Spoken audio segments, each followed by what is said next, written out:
All right. Good morning, everyone.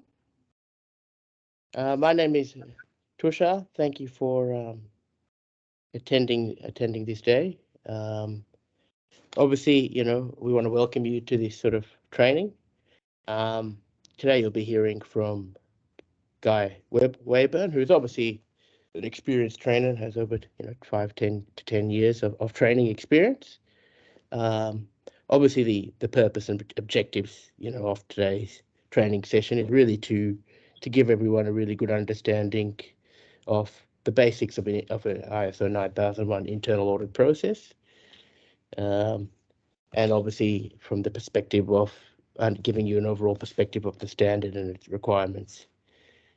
Um, just a bit of an FYI, obviously, from an housekeeping point of view, we'd like to sort of welcome you and acknowledge obviously the elders and the past sort of people before us. Obviously, we will be sort of recording this event, so please be acknowledged that please be aware that post training this session and this will be available to everyone who has attended and for those who have registered afterwards. Please be aware that this is an interactive session and we are obviously trying to encourage a bit of an interaction with people. Please be aware that obviously if you do have questions, don't be shy. If somebody's thinking of a question, somebody else is probably thinking of that question as well. Any questions, we'll do our best to try and keep it interactive throughout the course of the day. And most of all, and most importantly, is that it's about learning and seeing how we can help add value. Now I will give it over to Guy, who will now sort of take over and start to introduce. Please welcome Guy Wayburn. Good morning to you all on this fairly cold winter's morning. My name is Guy Wayburn. I've been auditing and training since 2009 in HSEQ.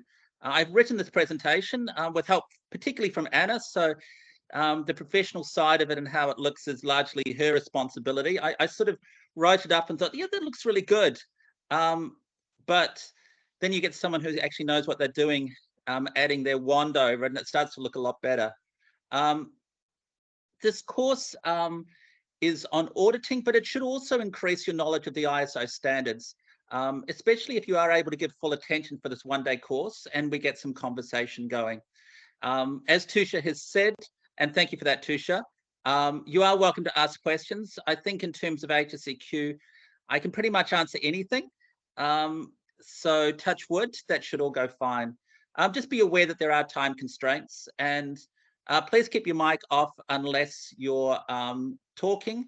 At certain stages, we will have a couple of exercises later in the day in terms of auditing, which also you will find quite helpful in terms of increasing your knowledge.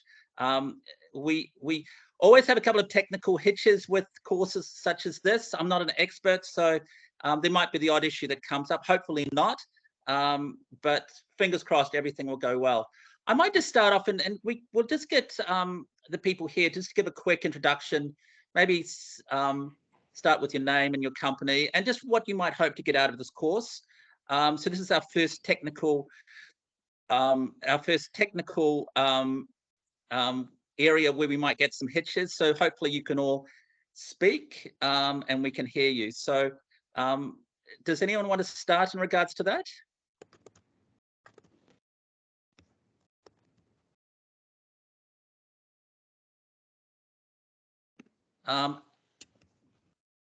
I'm not sure people are able to talk or not. It's 1, 2, 3 testing. I think, Tusha, is it something that everyone's able to, we're able to hear people, or is it just the presenters at the moment? I know, they're able to hear, and I've just allowed the camera now. Oh, okay. So it says the mic and camera is blocked at the moment, so we'll just have to unblock that. Yes, I've just done that. So. Oh, okay. They should be able to. Can someone just talk so we can sort of see if we can hear you or not?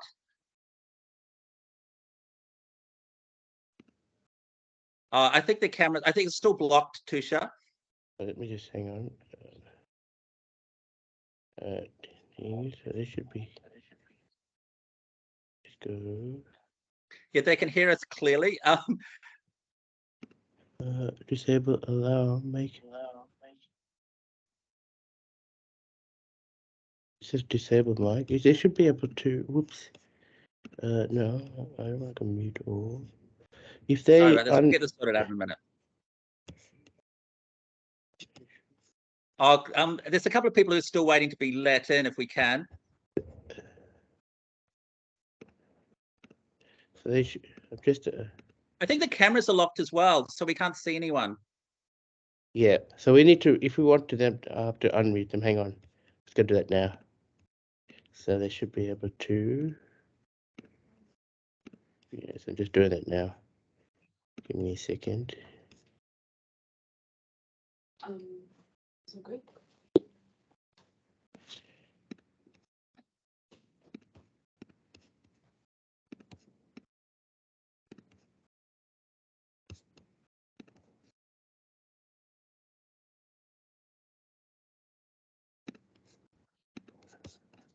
So each of them should be able to unmute now. Okay, can everyone just see if you can unmute and your camera should work as well? You can use microphones. Oh, okay, so we've got one step done. So I'm sorry I can't see you at the moment. I think they'll just work on that, but maybe we can, without being able to see you at the moment, Tusha will work on that, and so that should hopefully allow us to see you shortly. So can we just get a couple of introductions in the room?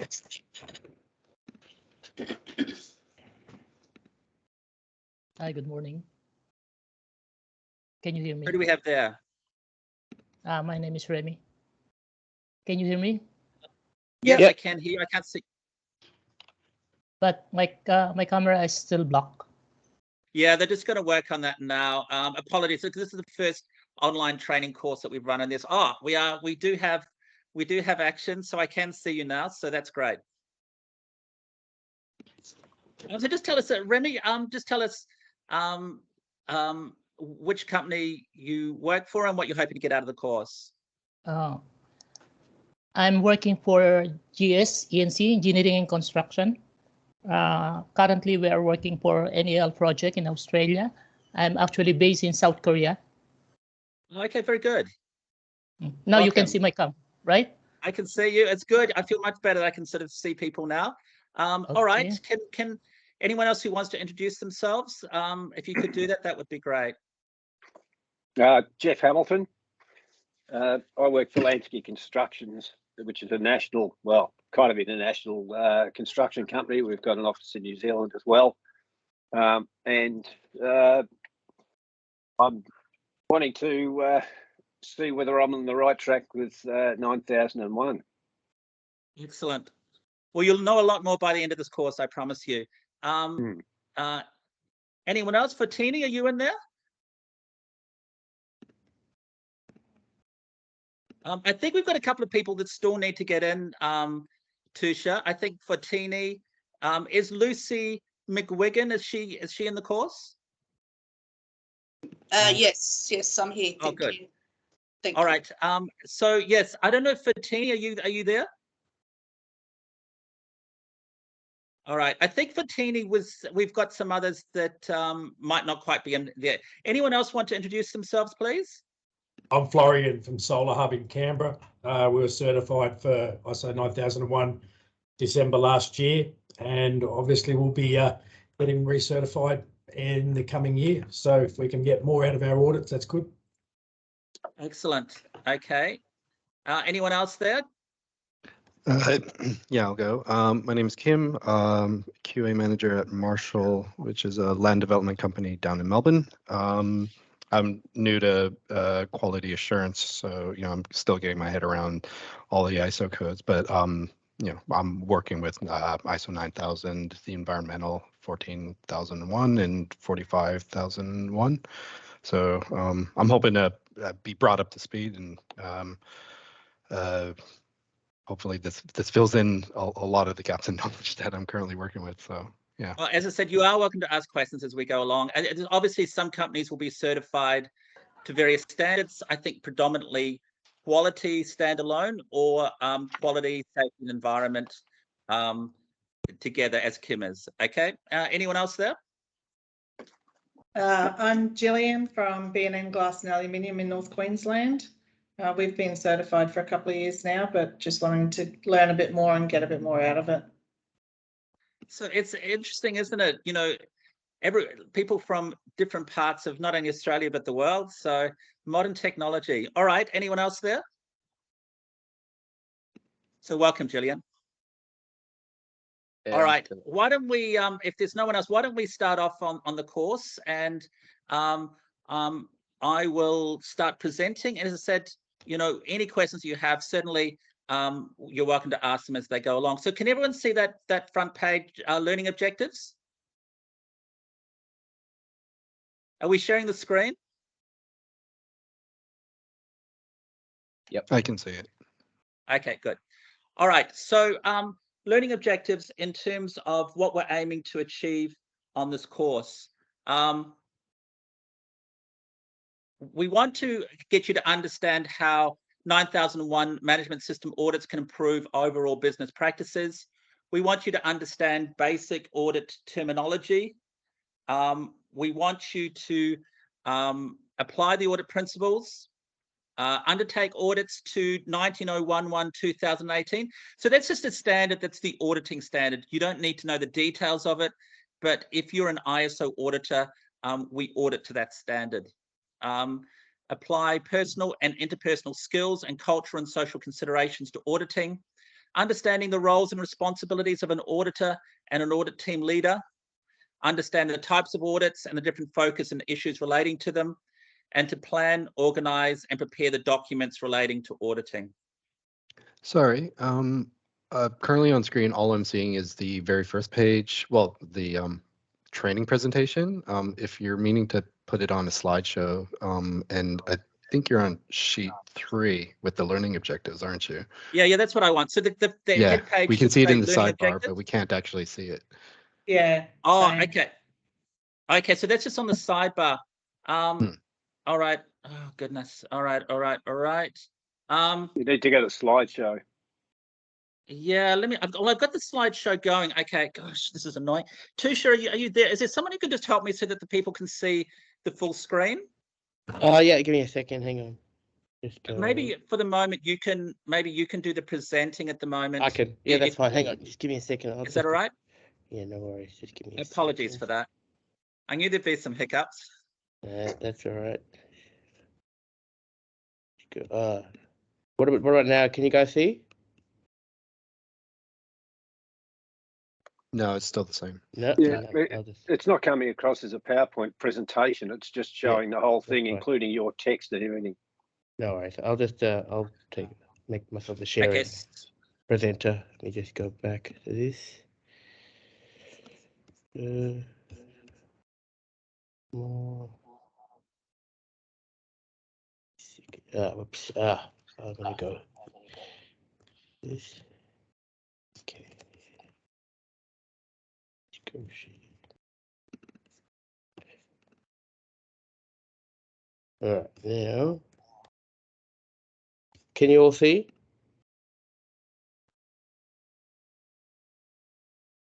Yeah, we can see you clicking around.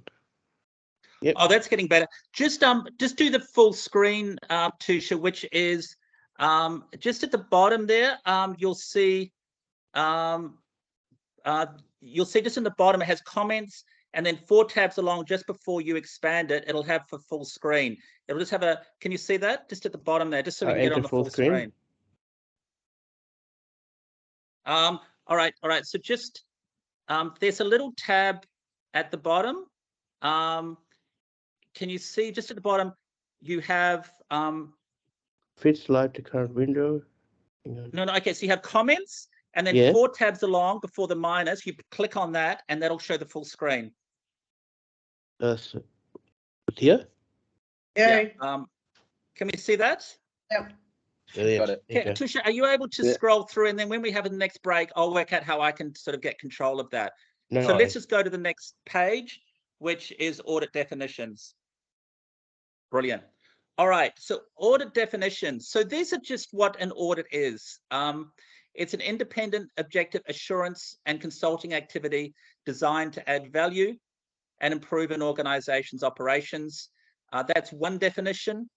A systematic, independent and documented process for obtaining audit evidence and evaluating it to determine the extent to which audit criteria are fulfilled. So audit evidence is records, statements of facts or other information which are relevant to the audit criteria and verifiable. And the audit criteria is really policies, procedures or requirements. Internal audits are aimed at identifying how well risks are managed, including whether the right processes are in place and whether agreed procedures are being complied with. All right, let's go to the next slide, please.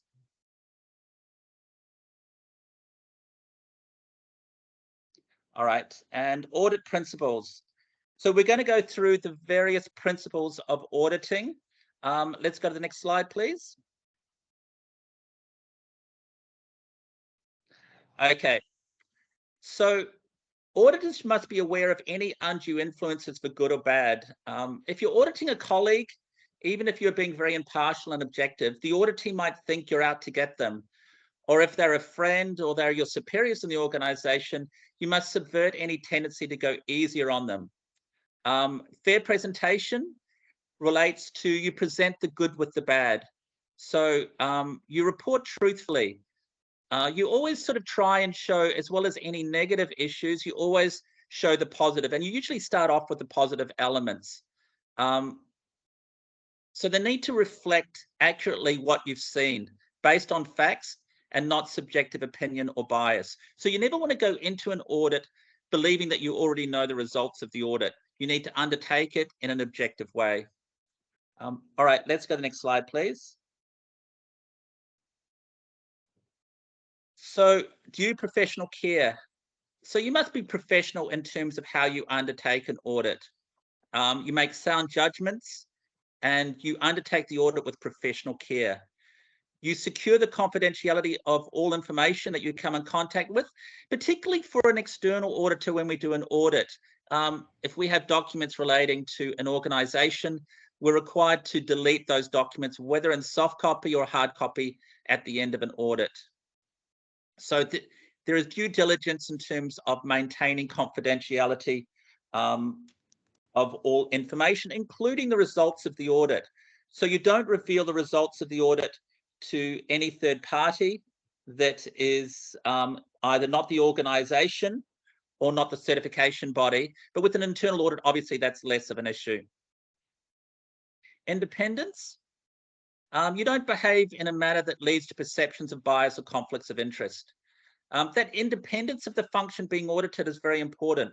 So when you're undertaking an audit, you usually know if you're auditing an area that you might have responsibility for as well. So if you ever think that you could be the auditee as well as the auditor, that's certainly one indication.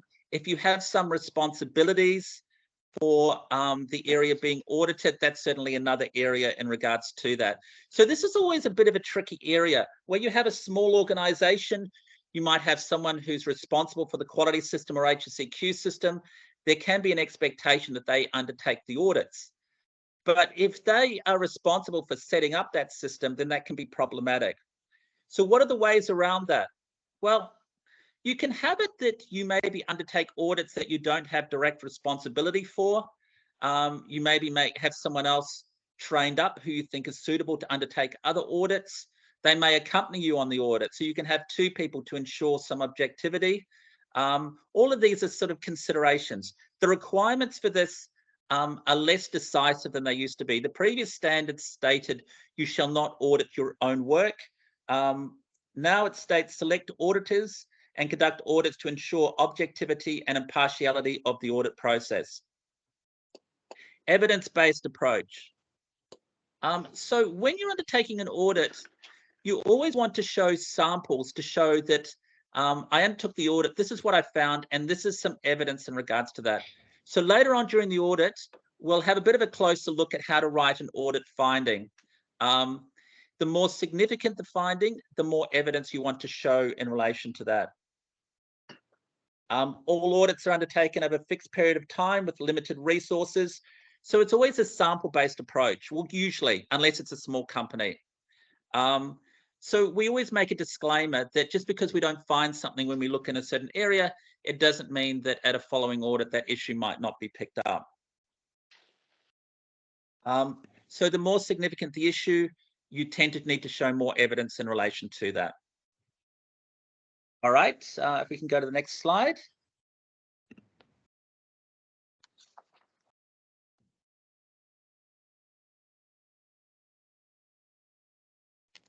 All right, so auditing risks. The risks in terms of undertaking an audit, we have risks in terms of not achieving intended outcomes, not completing the program as planned. You know, you might have a set period of time to undertake the audit. For an internal audit, you might only have an hour. What happens if, you know, you're only halfway through or you find something quite significant in relation to that? What do you do? But you always need to make sure you manage time well. Similarly with this training course, we don't want this training course to still be going at 7 o'clock at night or anything like that. So the managing of time is extremely important. Missing something important, poor planning, poor auditor selection. These are all risks that you might have. And there are also risks attributed to the presence of the auditor. In terms of, you know, you might be unfamiliar with the site. You might do a site tour. You might not know your way around. So there can always be risk of some OH&S accident in relation to that. Though if you're working as an internal auditor, you'll obviously be more comfortable with the surroundings. All right, let's go to the next slide. So why do we conduct audits? Let's have a bit of a discussion in relation to that. So let's go to the next slide. So what is an audit? Can we have yeses and nos? Is it a tool to facilitate improvement? Who says yes and who says no? Can we turn your mics off if we can? Is it a yes from you, Jeff? Anyone else? Yep. All right. Yeah, so I think that's correct. It's a tool to facilitate improvement. I don't think anyone can really argue with that. Next, improve operational efficiency. Is that accurate or not accurate?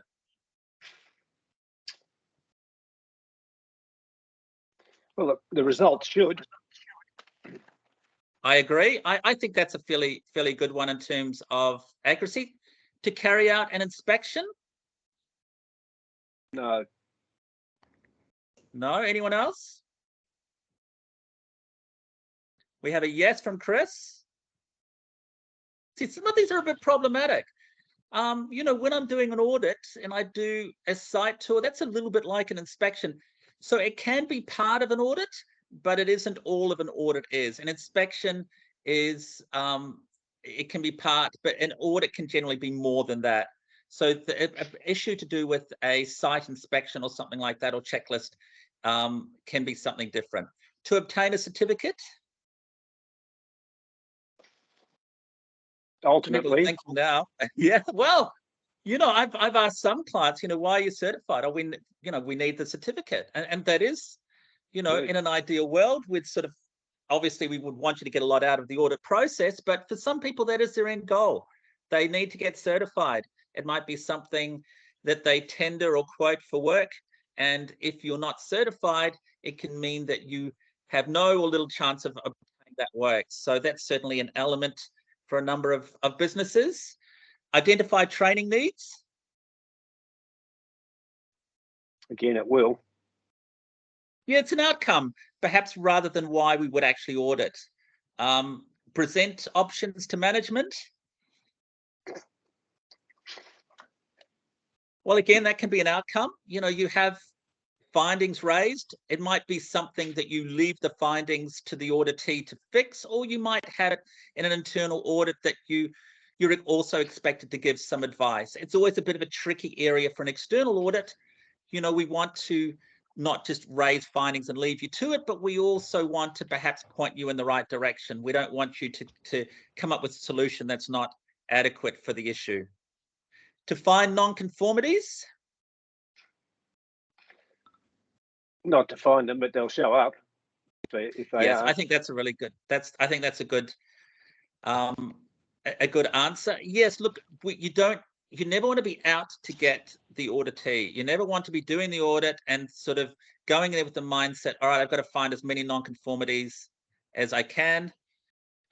that's not what an audit is about. It's really more of, if we look down to the second point on the last line, it's more of a health check of an organization. If there are non-conformities, then there are. You know, when you're doing an audit too, if I'm doing an audit and a company doesn't have a very good system, it also becomes a little bit about priorities. You know, if I sort of think, well, you know, they've got quite a few resources, they're keen to implement a lot, I might raise more significant issues than if the company doesn't have that many resources, where I might just raise the main issues in relation to it. But similarly with an internal audit, you're generally just going to raise whatever you can find in relation to that. Independent and unbiased insights.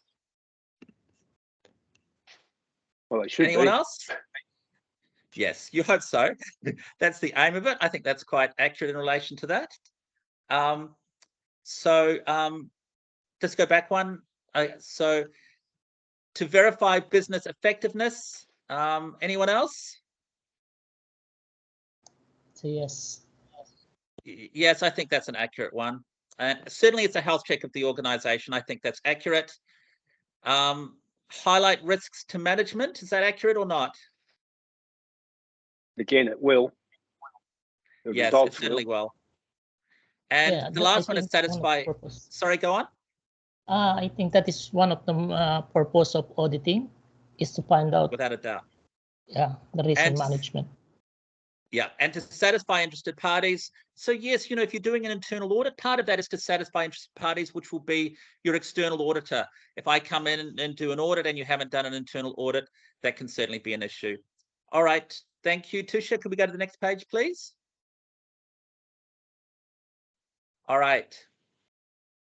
So these are some of the other reasons: to assist an organization in achieving its strategic objectives, feedback to management and interested parties, which we just discussed, to meet management system requirements. So it's a requirement of all the standards that you do internal audits. So the difference between an external and internal audit is, with an external audit, it's usually more about looking at the compliance of your system to the ISO standards, where with an internal audit, it's more about looking at the compliance of your internal documentation, etc., to the organization's requirements rather than ISO, i.e. you've already been audited, certified to ISO. Now it's just to check that your documentation is accurate to what occurs. Compliance with various elements such as legislation, regulations, customer requirements, and industry standards. I think that's accurate. Operational efficiency. So identifying problems, correcting lapses, an internal audit before they're discovered in an external audit, and perhaps before they're discovered by a customer. So if you pick up some issue through the audit, hopefully you can keep it internally before it becomes an issue with a client, and obviously to identify opportunities for improvement. All right, let's go to the next slide, please.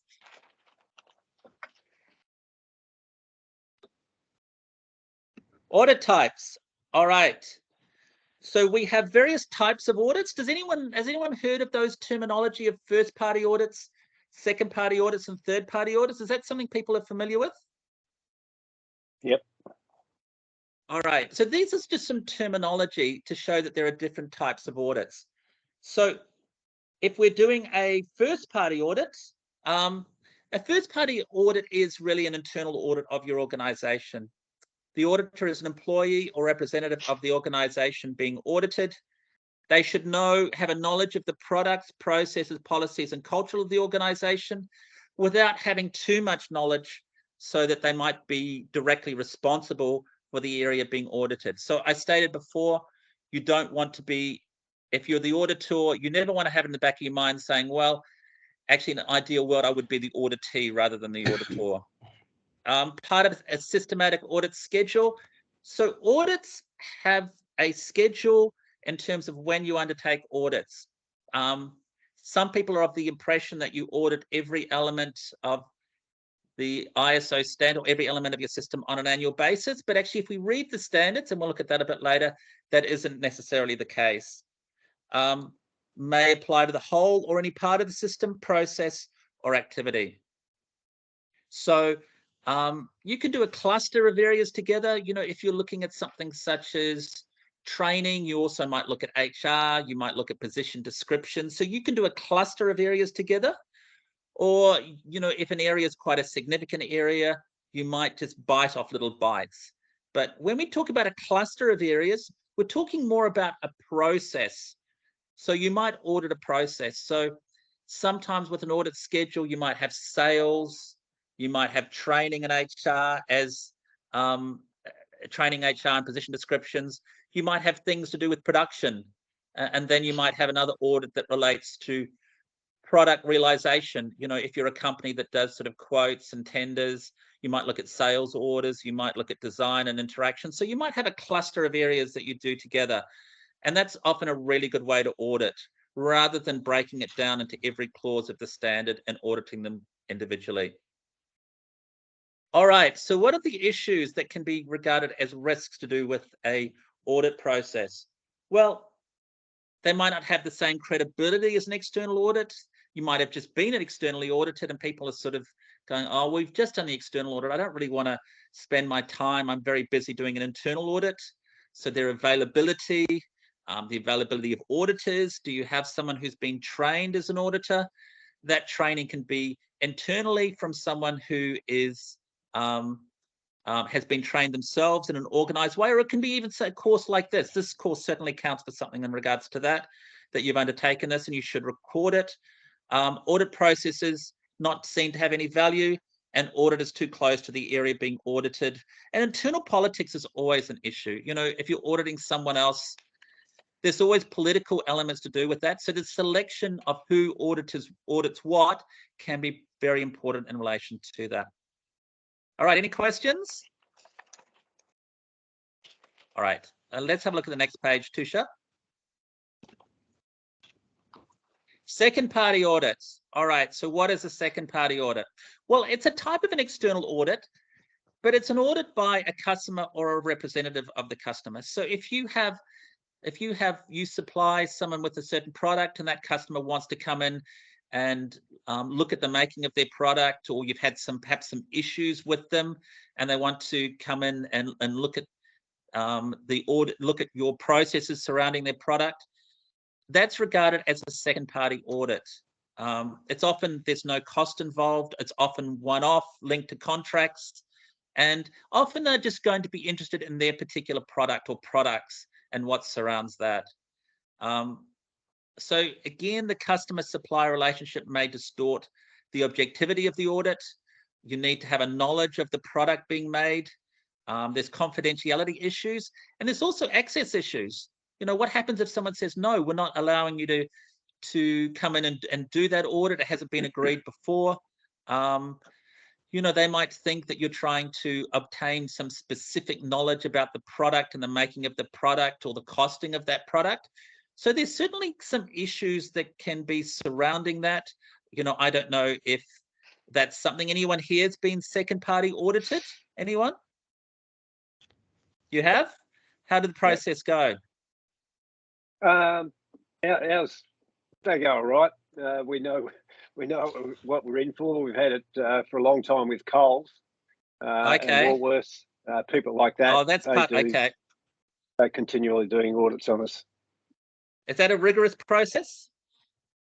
Can be. It just depends on who's doing it, and some of the auditors aren't very good, so it's not particularly difficult. Is it a good thing or a bad thing when they're not very good? Easy. Well, from the client perspective, it's good because then they see that because it's not just on 9001. This is on 45,001, 9001, 40,001. And from a client perspective, they look at it and go, "Oh, great! They got a good result. You know, they're going well." It's a good auditor should find things because it's nothing's perfect, never is. So, but yeah, you know, if it happens, it happens. I mean, some of them are very detailed. We've had government audit. It's yeah, that can be fairly interesting. So anyone else there? I think we just had some issues with perhaps some people where your mic wasn't allowing. It should be okay. I've just seen Tusha's gone through and added some mics and cameras. So hopefully people who might not have been able to talk before. I think for Tini that was the case. Is it now that you're able to? Anyone else been second party audited? Yeah, I'll just jump in. Work with Telstra before we were certified for 9001. They'd audit us in the same way that we'd be audited for 9001. Okay, very good. How did you find that experience? Was it nerve-wracking or not? Oh yeah, always nerve-wracking, but enlightening as well. You know, as somebody else just said, you know, it picks up things that you're not doing right. So it's always good to be audited. Yeah, I mean, that's a very good attitude. You know, often when you get audited for the first time, people are quite nervous, but after they've had it a couple of times, they get to know what to expect in regards to that. All right, Tusha, let's go to the next page. So third-party audits, well, that's what I generally do. It's an external audit on behalf of a third party, such as a certification body or government agency, cost paid by the auditee, objective and independent. You're often seen as experts, can be full, partial, phased, or follow-up. And it's in the instance where I do audits is to the ISO requirements. I do it to usually a combination of the 3 standards. Probably about 80% of my audits will be HSEQ audits. Issues, well, you know, getting the right timing. You might always be busy and it might be difficult to conduct that, or the auditor might be busy. There's a financial element. Different standards and ability of auditors. Similar with auditors, you know, you're going to have some auditors who come in who might not raise too much in findings. Then you're going to have some, such as myself, who probably raise a little bit more, and that always creates a little bit of controversy. But it's a good way of getting a system to improve. Competition in the marketplace. There's a lot of certification bodies out there, and certification bodies practices an approach governed by international requirements. So in the same way you're certified, we are actually also certified in terms of sustainable certification to GSANS, who come through and do an audit to, on an annual basis, and that's quite a big deal. They'll check the reports, they'll check the raising of findings, they'll check the closing out of reports. It's quite a meaningful and substantial process. Tusha, are you able to tell us a little bit more about that or not in terms of the GSANS audit process? Yeah, obviously, GSANS, are a governing accreditation body that, and essentially, part of their accountability and responsibilities predominantly to make sure that, all these certification bodies are complying with accreditation schemes, which we are, I guess, responsible to. And then as part of that, obviously, that includes, reviewing all the operations and other aspects and procedures to make sure that they are being complied with the respective standards we are, I guess, responsible and accountable to. So very similar to what each and everyone goes through. Every one of you go through it at a certain point, but different standards which we're accountable to. So thank you for that, Tusha. Yes, so I will get an email periodically from I get an email periodically from certification bodies saying, well, when you do your report, you need to be adding this, or we need to get this from you, or you're not doing this. So that will be like a general requirements that usually derive from GSANS findings. So those are certainly taken very seriously. All right, let's move on to the next slide, which is auditor characteristics. All right, so let's go to the next slide. So an auditor, what do they need to do? They need to plan, organize the audit. You need to have an opening meeting. You need to audit as per the schedule.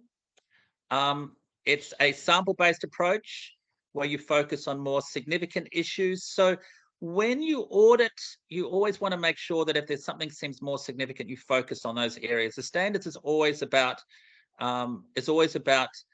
areas to do with greater risk, have more resources. You communicate effectively, you collect information, you evaluate evidence for suitability, record evidence, maintain confidentiality, prepare reports, and prepare audit conclusions. All right, so let's go to the next page, please. So required information and knowledge. So if you're going to be an auditor, what do you need to know? Well, you need to know about the organisation. So if you're an internal auditor, you'll automatically know about the organisation. its culture, recent changes, its operation, processes and practices. So, you know, if you're doing a second party audit, these are certain things that you'll have some knowledge about. If you're an external auditor, you might go into a company and not know very much about them at all. But you will have various codings and various experience of those companies prior to going in, i.e., if I'm auditing a company, as an auditor, there is certain companies I can audit and certain companies where, based on my past or lack of experience in that area, that I won't be able to audit those particular types of companies. So the building up of your codings and your experience becomes quite a big deal for ISO auditors. So legal requirements is important. You know, knowing what are the legal requirements related to that industry. If you're an internal auditor, you should have some knowledge of those areas already. There is the requirements under 14,001 and 45,001 that you know the legal requirements related to your activities. And the second element, evaluation of compliance, is to show that you comply with those requirements. You need to know about interested parties. Interested parties is a ISO terminology that's become more significant with the recent standards. It talks about interested parties under section 4.2 of the standards. You need to know about risk management principles, business and management concepts, and cultural and social aspects.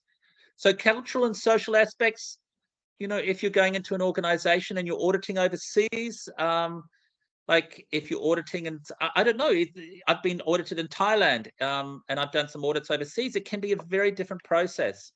Some countries you audit, you get quite a bit of pushback.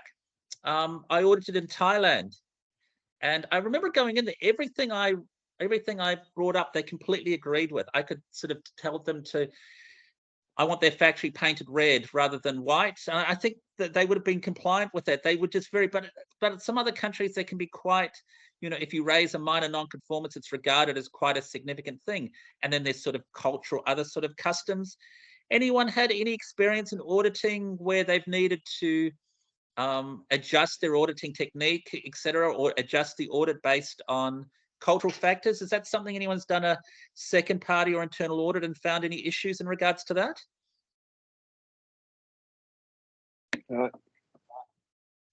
Okay, so that's just something you've got to be aware of. You know, you can have Ramadan and fasting in certain countries. So certainly the experience of auditing in different countries can vary from one country to the next, that you need to be aware of. All right, let's go to the next slide, please.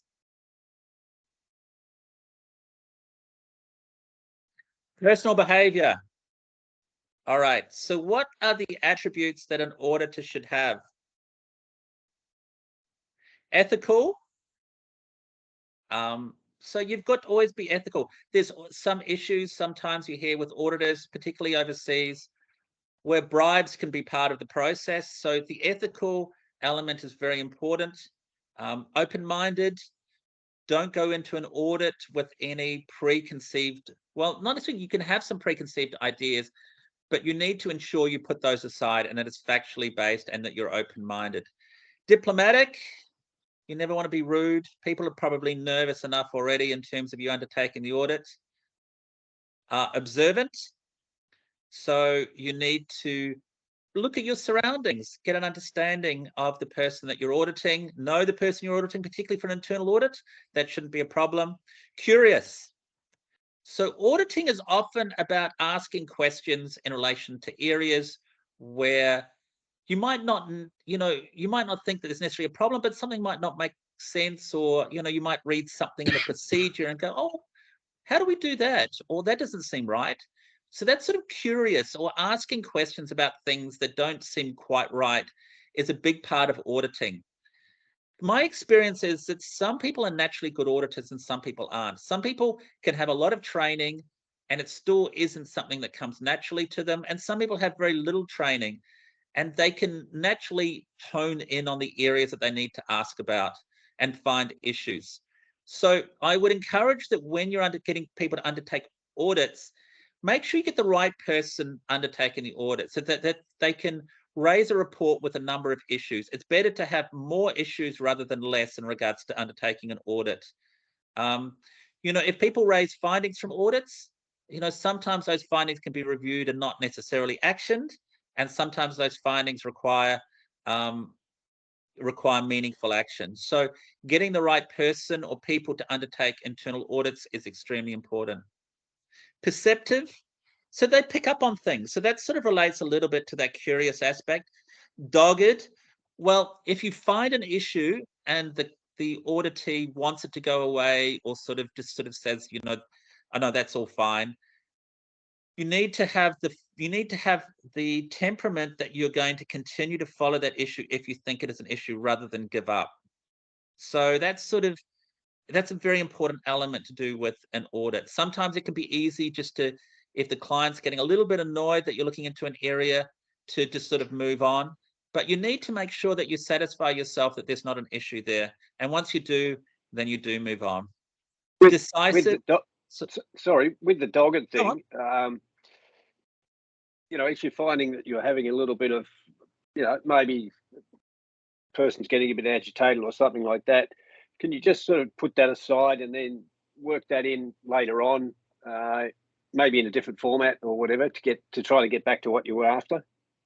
Yeah, look, different auditors have different ways of going about it. So, you know, you can get sometimes where I will go into an audit sometimes, and I can tell straight away that the auditee is nervous.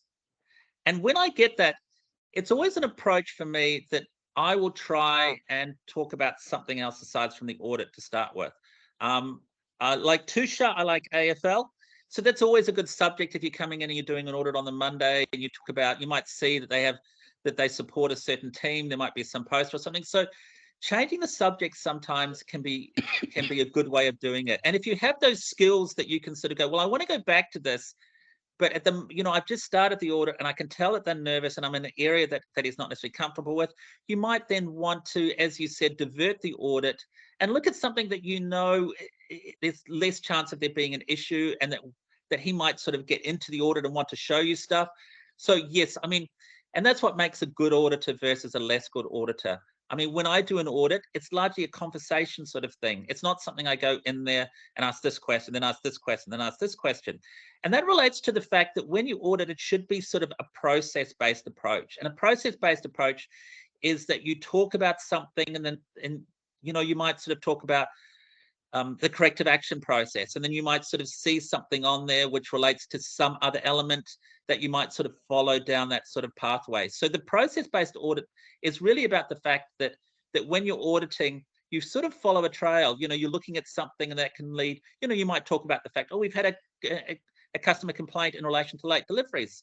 Oh, have you had any other customer complaints? Oh, yes, we had one other, and we monitor quite closely. Oh, okay, so is that part of your objectives and targets, that you look at in full on time delivery? So when I'm doing an audit, it's always like that. I'm always looking at the bigger picture and following trails. And if I do find an issue where the person is very uncomfortable with, particularly if they're nervous, then I might sometimes go back to that. And that's really about being a good auditor or a less good auditor. You never want to be in an audit that's conflictual, or to leave having audited someone and having it that they're really unhappy. Even if you feel like you've done a good job, you want to have it that they feel that it's a positive experience. You don't want to have it that they feel that the auditor was out to get them, it was unpleasant, and he was not friendly at all. It's not about that process. So that's a really, really good point in relation to that, Jeff. Anyone else in regards to the audit process and how, if they've done audits, how they undertake audits? Anyone else? Is everyone's mic working? I'm not sure if they are or not. All right. All right, so self-reliant, so you're often there by yourself. So that's certainly important. Acting with fortitude, willing to listen to the auditee. So listening is important. I mean, I'm aware of the fact that when I undertake audits, sometimes, which makes me a good trainer, I can talk too much and I can talk over the auditee. So being aware of your weaknesses, you know, being aware of the fact that, there are certain things when it comes to auditing that I don't do as well as other people. The word audit relates to audio, and I think it's odeur in French, and it relates to the term to listen. So willing to listen to the auditee, listen to what they have to say. Don't just go in there and think, all right, this is an issue. I'm not really interested in what you have to say. I'm already going to raise it. You always allow the auditee to show you whatever information they can in regards to the issue. Culturally sensitive, we spoke about that before. You know, if an audit is a number of people involved in an audit process, then it needs to be collaborative and you need to be a team player. You need to be courteous, you need to be polite, and you need to be empathetic. You know, you might have a tendency that you want to argue with the auditee, but you just want to avoid that where possible. And as Jeff has sort of pointed out, that's, you know, some people have different temperaments. For some people, you know, that can be a little bit more difficult than others. So some people are better natural auditors and some people need to work on it. So knowing what your weaknesses, etc., are, I think is quite important, and being aware of that. And as I said, for me, that I can talk too much and that sometimes I don't listen as much to the auditee as I should. So being aware of your weaknesses is extremely important. All right, let's go to the next slide, please.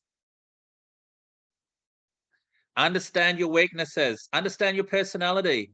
Occasionally, if when I do audits, occasionally I get witnessed and I get feedback, and you get witnessed by Jazance and you sometimes get witnessed by the certification body you're doing audits for, and you need to listen to people's objective views in relation to that. You need to build respect with the auditee based on a professional approach. You need to put them at ease. Very important. You know, if they being able to work out the environment. Are they nervous? Are they busy? How do we make this work well in terms of this audit? Communicate at all levels. If I'm talking to someone who's a packer on the factory floor versus the managing director, you need to be able to communicate and audit at all levels. Professional attire. If you're doing an audit and you're going into a company, better to dress up rather than dress down. I think that's very important. Protecting information and discuss findings. So don't have it that there's any surprises. Have it that if you're going to raise something, that by the end of the audit, that the auditee is aware that there's an issue there, and that it doesn't come as a surprise. You know, you never want to go into a closing meeting and raise findings and people shake their heads and not aware of the fact that that was discussed or that was an issue. That's never a good look. So always be open in terms of the issues that are being raised. All right, let's go to the next slide, please. Conflict. You know, if there is conflict in internal audit, you just generally want to go to back to the audit manager and just sort of say, well, it didn't work very well with Joe. I sort of had some issues. You know, maybe the HSEQ manager wants to talk to the manager of that department. Maybe there's someone else that we need to audit in regards to that. You need to undertake some remediation activities. If you're doing an ISO audit, the team leader is the one that you go to, and they are responsible for resolving those sort of issues. So yeah, but you know, it's incumbent upon the auditor to ensure that the environment is a friendly environment.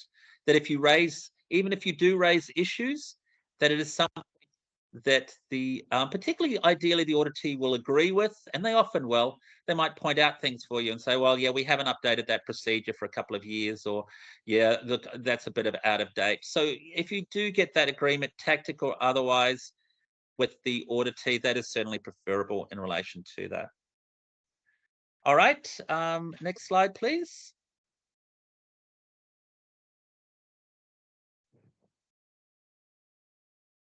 All right, the internal audit process. So you have the scope of the audit. What are you auditing to? Criteria, various documentation. So if you go into an audit internally, you know, what do you have at your disposal? You have a documented procedure, but maybe there isn't a documented procedure. You might have forms, you might have registers. We're going to spend a bit of time looking at this process a little bit later on, having a look at it from the point of view of how you might undertake an audit, particularly nowadays where there's no requirements necessarily for documented procedures. This becomes quite important in terms of the audit process. How do you undertake an audit if there's no documented procedure? People become quite, can find that quite difficult, but there are certainly ways of doing it. As I said, there was the previous requirement in the quality standards that you needed to have at least 6 documented procedures, but now they talk about documented information. So there's less requirements in relation to that. So how you might do an audit if there's no documented procedure, there might also be a manual which describes that process. There might be work instructions, there might be forms. There's certainly going to be some documentation. It doesn't necessarily need to be a documented procedure. So we're going to do some exercises where we undertake audits, and we need to ensure that we are able to audit in different settings. So if you only have a form to audit, how do you audit that? If you have a procedure and you audit to that procedure, do we write a checklist? Do we mark up that procedure? There's a lot of different ways of auditing. Auditors need to be trained and competent and not audit their own work. Timing with the area being audited. You know, if you've got a certain amount of time to audit that area, you need to complete the audit within that time. That's very important. Obtain relevant information and prepare work documents to identify key issues. So if you're doing an internal audit, you want to be prepared before you go in there, particularly if you haven't done many audits. You know, you might highlight certain questions that you want to ask. It might already be supplied to you in some form of a checklist, but you need to identify the key issues, and if there are any findings to be made, you need to uncover those. It can be more or less formal in terms of the opening and closing meetings. So if you're a small organization and you know each other, it's going to be less formal. I sometimes do audits of very big companies like Rio Tinto or BHP. You do an opening meeting there, you've got a presentation, you've got about 50 people in the room. You know, you've got to make sure you have your coffee and you're wide awake when you go in there, and you don't want there to be any technical problems. So that becomes a lot of a different situation. And if you're doing an internal audit and it's a 7-people organization, it's going to be a lot more casual in relation to that. You need to keep notes when you're auditing. They need to be accurate notes. You don't want to necessarily always have to go back to things and, oh, what was that we discussed again? Or what was this? So you need to make sure you record various information. It might be for, particularly for an internal audit, that, you know, you might have easy access to that information. Fair and balanced reporting, positive as well as any issues. Timely discussion of findings of personnel responsible for the area being audited. So you might do the audit with the auditee, but then you might speak to the manager of that department afterwards and go over sort of some of the issues, or that might just occur at the closing meeting. Actions, well, particularly if you've got a corrective actions, well, particularly through the corrective action system, you should have any issues raised. So therefore you can ensure the closeout, or sometimes the closeout is reviewed at the next audit, particularly if it's a lesser finding. But often if it's a year away or even longer before the next audit, that isn't sufficient in relation to that. Any questions? All right. All right, I think we should probably have a little bit of a break. It's now 6 minutes past 10, and let's have a break and come back online at 20 past 10. And we're just going to check to see that everyone's mic and camera is working. I'm not sure if they are or not. I know some people's are. And so if we can come back online at 20 past 10, and then we'll continue on in regards to that. So see you back in 15 minutes. Thank you very much.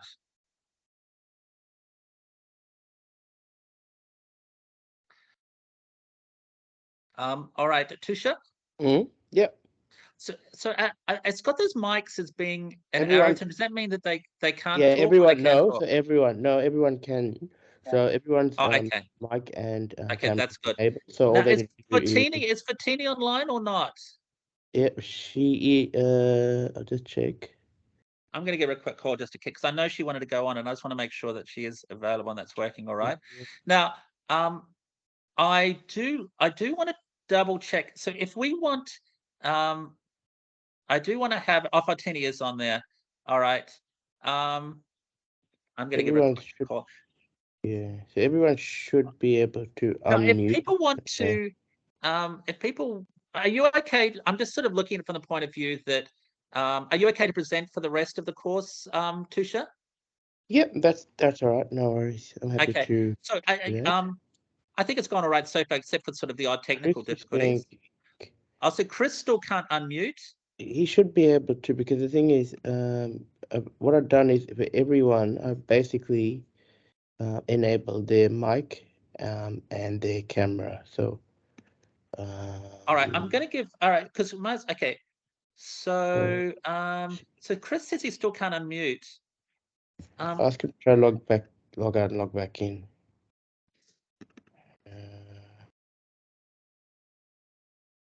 All right. So the other thing is that later on today, I'm going to want people to undertake a bit of an exercise, some of these exercises, and to present the information. So I want to. Do you maybe want to we do can it have in it. group? No, look, Or I do you think want to I think we need to do it individually because they're not all together, Okay. so it's going to be difficult. So what I'm going to do is this. I just want to have it that I know we sent through the documentation, but if we can put the various documentation, I think, can we put it so the camera, is that camera off there? All right. You can also put it on you can upload it onto the chat. That's an option as well. Do we want to do that and just upload that I on the don't mind chat so doing that. people can get Yeah. access to that? Yeah, I don't mind doing that. So what we'll do is basically All right, just so load the ones that latest. we've got, I think that Anna's put those as sort of a link and stuff. So I think Anna's got the most up-to-date one. So I do want to have it that they can just click on that and go to that, and then we can so yeah, let's put that. If we can get Anna to put that on the chat, that would be great. Or if you can put that on the chat, that would be great. There was a link that she sent on the email which had those particular documents. Oh, she sent the link. Hang on. Yeah, she did. I think, but at the same time, I think last night. Okay, no worries. Okay, so Fatini can't get the mic to work either. So I think a number of people can't get the mic to work.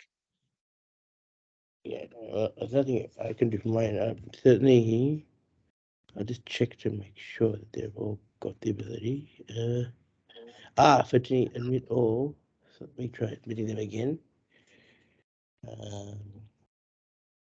Let's go to allow mic and allow camera. Oh, you just go through all of them and do that. That would be great. Yeah, I've done that for everyone. Enough talking at the moment. Yeah, I've pretty much. Hi, look, I'm sorry about that. Are you not able to use the mic, Fatini, or the camera? All right, so we're going through, and I think I'm hoping it's going to be all right. We're just going through now. I don't know if it's necessarily from your end. I think it's probably from our end. We're just going through in terms of, let's have a look. Yes, go back in there, and I'll just make sure that we can. All right, so let's just see. So just Tusha, I don't know if you have to let Fatini in or not, or she automatically goes in. Are you automatically in there? Oh yeah, Fatini. Yeah, so admit and just put the just make sure that she's unmuted. All right. Allow mic. Allow camera. Go to allow camera. Just go back to that one. Okay. Okay, great. I think, is that better? Can we see you now?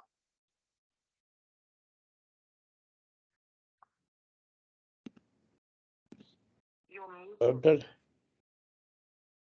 I think there I am. Oh, bingo. Oh, awesome. My God. I've been trying to get people to talk and stuff, but I think a lot of people have been on mute or no camera. So they've probably been talking, but not able to get through. So I'm hoping that this is, so this, yeah, let's just, I think we just need to make doubly sure, Tusha, that everyone's camera is, I've checked it all. So their mics are able to work. Yes, I've checked it all. So all of them should be able to unmute and yeah. Yep, I think it's working now for me too. Hey, sorry about that. And sorry if if all good. When we come back on and continue the presentation, if you do have any questions, maybe we can start off with that. If there has been anyone who hasn't been able to chat or anything like that.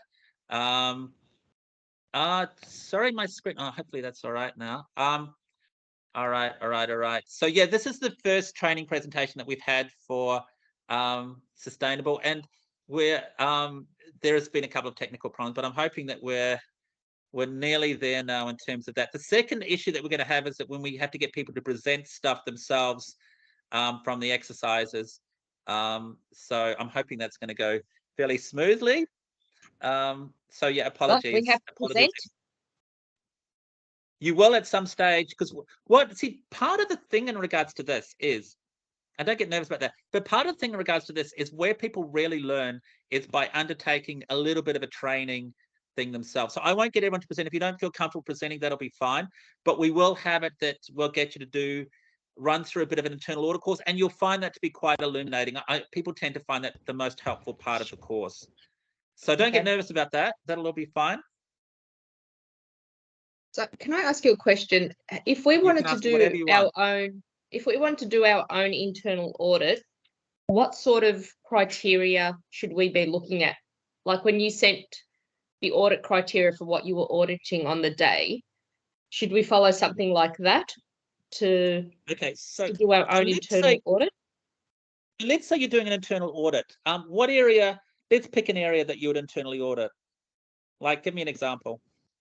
So if I wanted to look at our, hang on, now I'm in blank. Let's say training.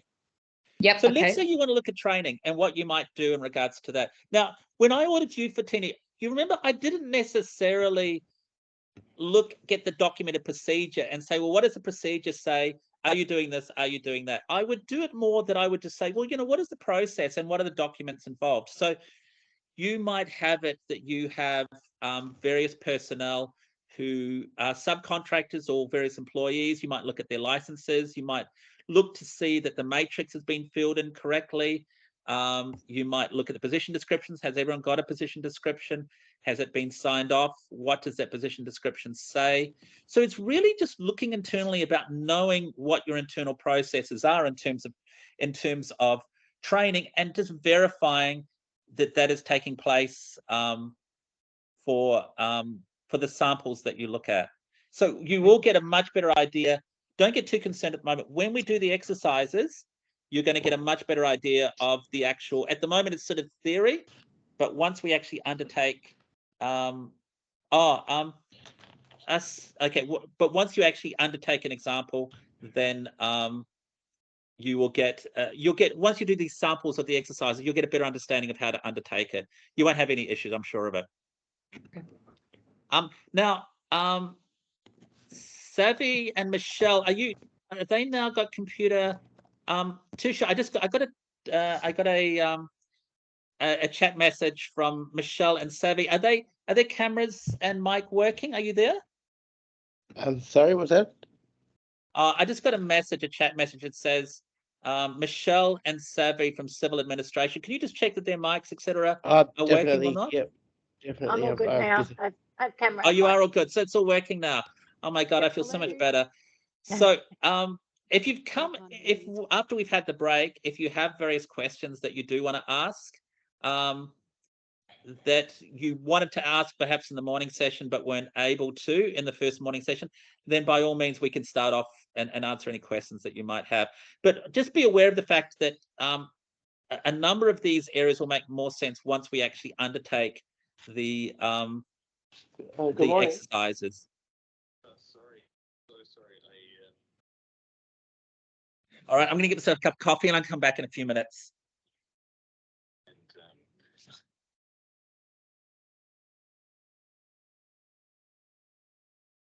Really sorry.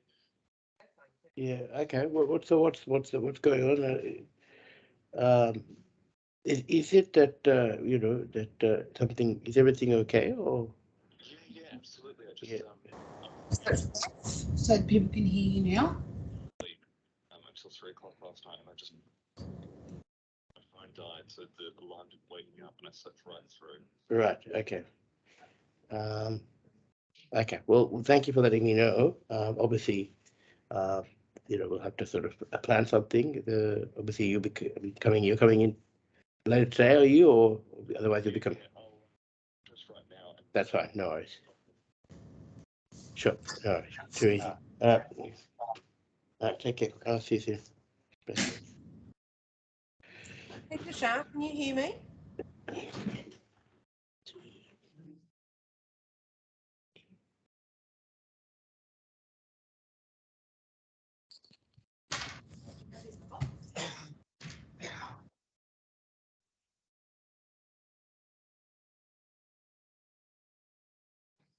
I'm going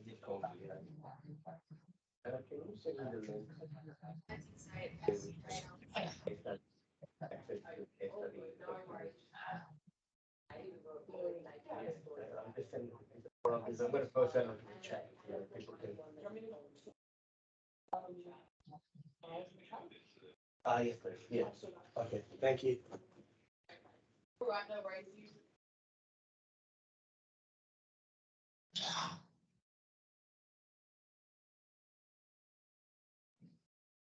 Good morning. Hi Tushar, it's Michelle. How are Hi, you? Michelle. I'm good. How are you? Well, hey Tushar, neither Alana nor I have cameras. Okay. Yeah. Oh, you have. Fine. Okay. But this is telling me that I've got microphone, but I know that you guys can't hear me.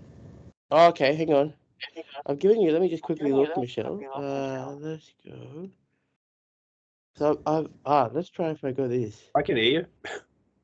Can you? Oh no, that doesn't really. What about now? Can you?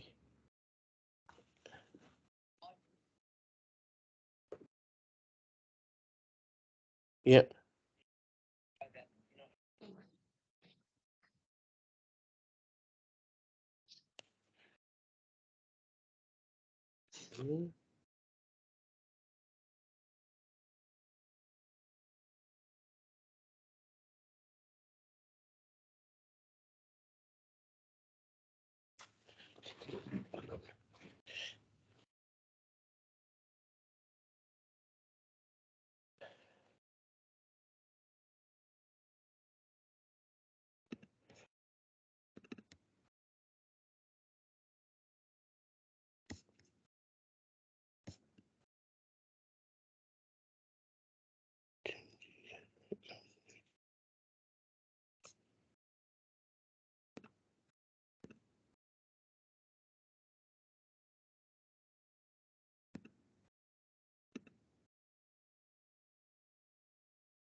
Any luck, Michelle?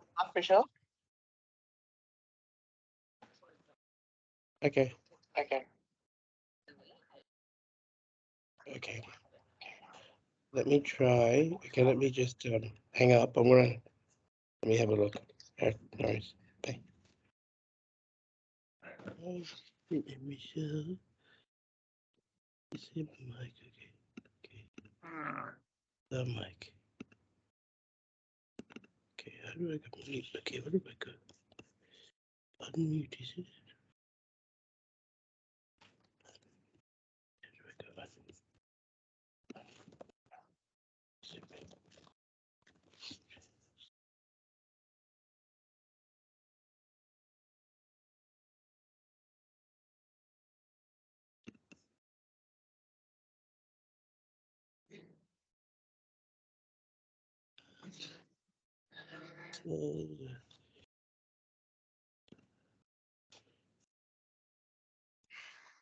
What the?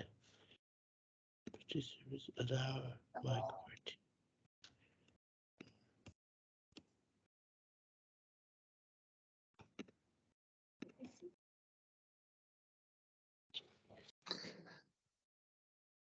All right.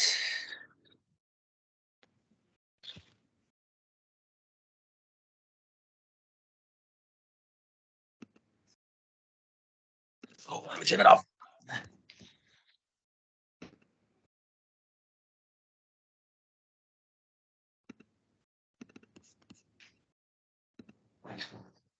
So I'm hoping everyone's mic and camera's working now, almost. If there are any issues, maybe send something just in the chat, just to let us know if there are still any issues, which Tusha will work on. Let's just start off after the morning meeting, particularly if there is some people whose mic is now working, which wasn't before. If there are any questions from this morning, you're welcome to ask them. The schedule will be, for the rest of the morning session, it's largely going to be going over the audit process, and then in the afternoon session, we'll actually do some exercises. So, I think that in regards to this, it'll make a lot more sense in terms of how you audit, particularly if you don't have any documented procedures, how you might undertake an audit in that absence. So I think we've got a number of examples, and I think that will be quite, people always enjoy that the most in terms of the audit process. So any questions from this morning, or should we continue on? Is everyone's mic working? Are there if there's any issues there, maybe to send something on chat, and hopefully we'll be able to work that out shortly. And apologies for any difficulties in regards to that. I've got one question. Yep. When at the very early part of this, you said that as far as sharing the audit, the audit, particularly third-party audit, is really between the auditor and the auditee, or the company that's being audited. Yes. At different times, we've been asked by other bodies to produce evidence of the audit that we've had, the ISO audit we've had, and I'm talking about the whole thing. Should we just tell them that no, we've given you the certificates, that should be enough? Yeah, I mean, that's a good question too. Should you have any comments in regards to that? Sorry, just recap the question, Jeff. Okay, we are ISO accredited, 45001, etc. Yeah. And we've at different times we've been asked by other bodies that represent companies, so they're kind of the middleman, and they want to know that we're a certified company or whatever, or give us all the information. Occasionally we've been asked for a copy of the audit. Now, from what was being spoken of before, that's something we should not give out because it's got nothing to do with them. So should we just push back on that and say, no, we've given you our certificate? Yeah, certificate should prevail, should be more than sufficient. On top of that, they can always find you on the Jazz Hands register, because all certified organizations, suppliers, are all available on the Jazz Hands register. So if they want verification, they can always jump on the Jazz Hands register and search your for the certificates, the expiry dates, as well as the certified programs, which you are assured to. That did satisfy one in New Zealand, but we have had it at other times as well, so that's okay. All right, thank you. Yeah, I mean, you can have some situations where, particularly if you've got some really good results in terms of the audit, or they might want to see the comprehensiveness of the audit, and particularly if they are a significant client, that you might decide that you're quite happy giving the report. But certainly, from our point of view, it wouldn't be something that someone could ask Sustainable certification for a copy of your audit report, and they give them to you. But it's your report, so if you choose to give it to them or not, that's completely up to yourself. But the certificate should be plenty, particularly if it's through a reputable organisation such as Sustainable Certification. There shouldn't be any issues. And it's good that we're getting some cameras going now, so I can see some people. So hopefully we'll get some mics. So again, you always learn more if it's interactive in terms of this process. So, feel free to ask questions as we go along. All right, thank you for that. Let's go to the next slide, please. Work documents. So particularly for an internal audit, there's usually going to be more work documents. So if I'm doing an external audit, yes, I want to see evidence, etc., but I'm probably going to be less orientated towards looking at your work instructions or SOPs and the actual content of procedures, work instructions, SOPs, etc. It's a little bit of a different process, where in an internal audit, you're going to be perhaps more concerned with the actual contents of those documents. Not to say that I won't look at it, but it's a little bit of a different approach. If I'm auditing, I generally want to see evidence. I'm not wading through and reading a whole lot of procedures these days. You know, always be aware of the fact that it's better to have a system. You never want to have a documented system that's over documented. You know, you want to be making sure that, and so some areas of the standard you might not have a procedure for, even though you're auditing, even though you need to audit it and there's no procedure. And how you might undertake that process is something that some companies have trouble with, and we're certainly going to be looking at that in more detail in this afternoon's session. All right, let's go to the next page, please. Types of audits. Well, there's lots of different types. So don't ever think that there's one way that you need audit. There's a lot of different ways to audit. Horizontal. So a horizontal approach, looking at isolated sections of procedures across different sites or departments. So, you know, you might have it that you have a lot of sites and you want to investigate one particular element of those sites. You might be wanting to have a look and sort of see, you know, how many customer complaints have we had in regards to various areas. You might be wanting to look at position descriptions across a variety of sites. So that's sort of like a horizontal audit. If you're doing a vertical audit, you might, you know, following a process from beginning to end, you might just say, well, okay, I'm going to take this product. Let's follow this product from when it was ordered, whether it was receipted, where it went in the factory, how it was picked, where it went to the client, the purchase order, the invoice, the records. So that's sort of a vertical audit following from beginning to end in terms of traceability. So you can be both. So horizontal and vertical audits. There's a lot of different ways of auditing. Let's go to the next page, please.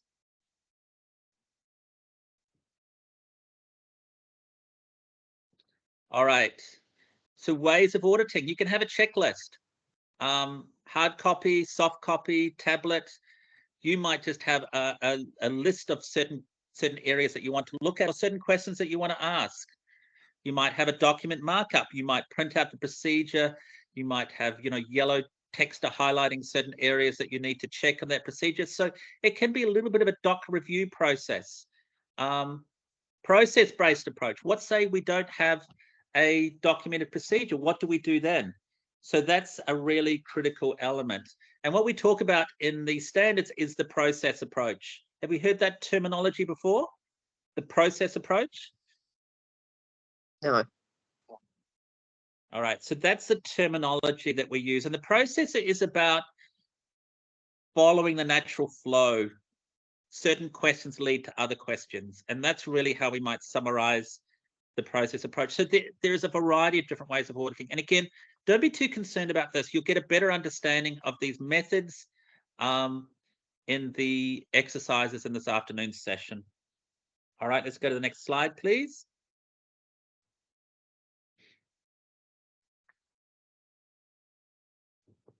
Okay, so PDCA, Plan, Do, Check, Act. Have we heard of that? Have we heard of the Plan, Do, Check, Act process? Yes. Anyone heard of that terminology? What's that about? Anyone use a blackboard? Do you know what they mean by that in terms of filling in the plan and the doing and the checking and the act? No. It's continual All right. improvement. Yeah, it's continual improvement. So you plan something, then you undertake it, and then so some people have plan, do, check, review as sort of that process in terms of what they put, because act and do can mean the same thing, but it's really about that process in terms of continual improvement. You plan, you undertake, you check it, you review it. And risk-based thinking is a terminology that the latest standard, particularly the quality standards, has utilized. So the process approach focuses on following sequence and interaction, inputs and outputs, follow where the trail leads. So when I talk about the fact that when I audit, it's a conversation, you know, I'm conversing with someone and, you know, oh, well, you know, it should, I think that's in the procedure. Oh, well, can we have a look at the procedure? Oh, yeah, it says this. Oh, it says that as well. Let's have a look at this. So I'm following a process. I'm following where the trail leads. I'm asking questions because I'm curious about certain areas. You know, I might look at something and say, oh, well, that's a big ask. You're saying that you're going to be reviewing your corrective actions every week. When do you do that? Oh, we have our weekly quality meeting. All right, can we maybe have a look at the last couple of meetings? So you're just following where the trail leads. And then after you've followed that trail and you reach the end, then you might come back to where you were before. But that's perfectly normal in terms of that auditing process. You don't want to be too rigid in terms of auditing. Follow the trail. All right, let's go to the next slide, please.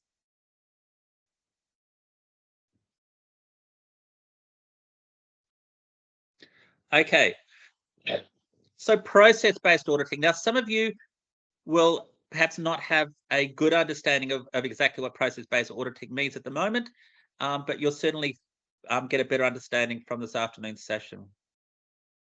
So the benefits of process-based auditing focuses on results over documented procedures, determines the effectiveness of the management system, follows the flow of work. So flow is a really good word in regards to that.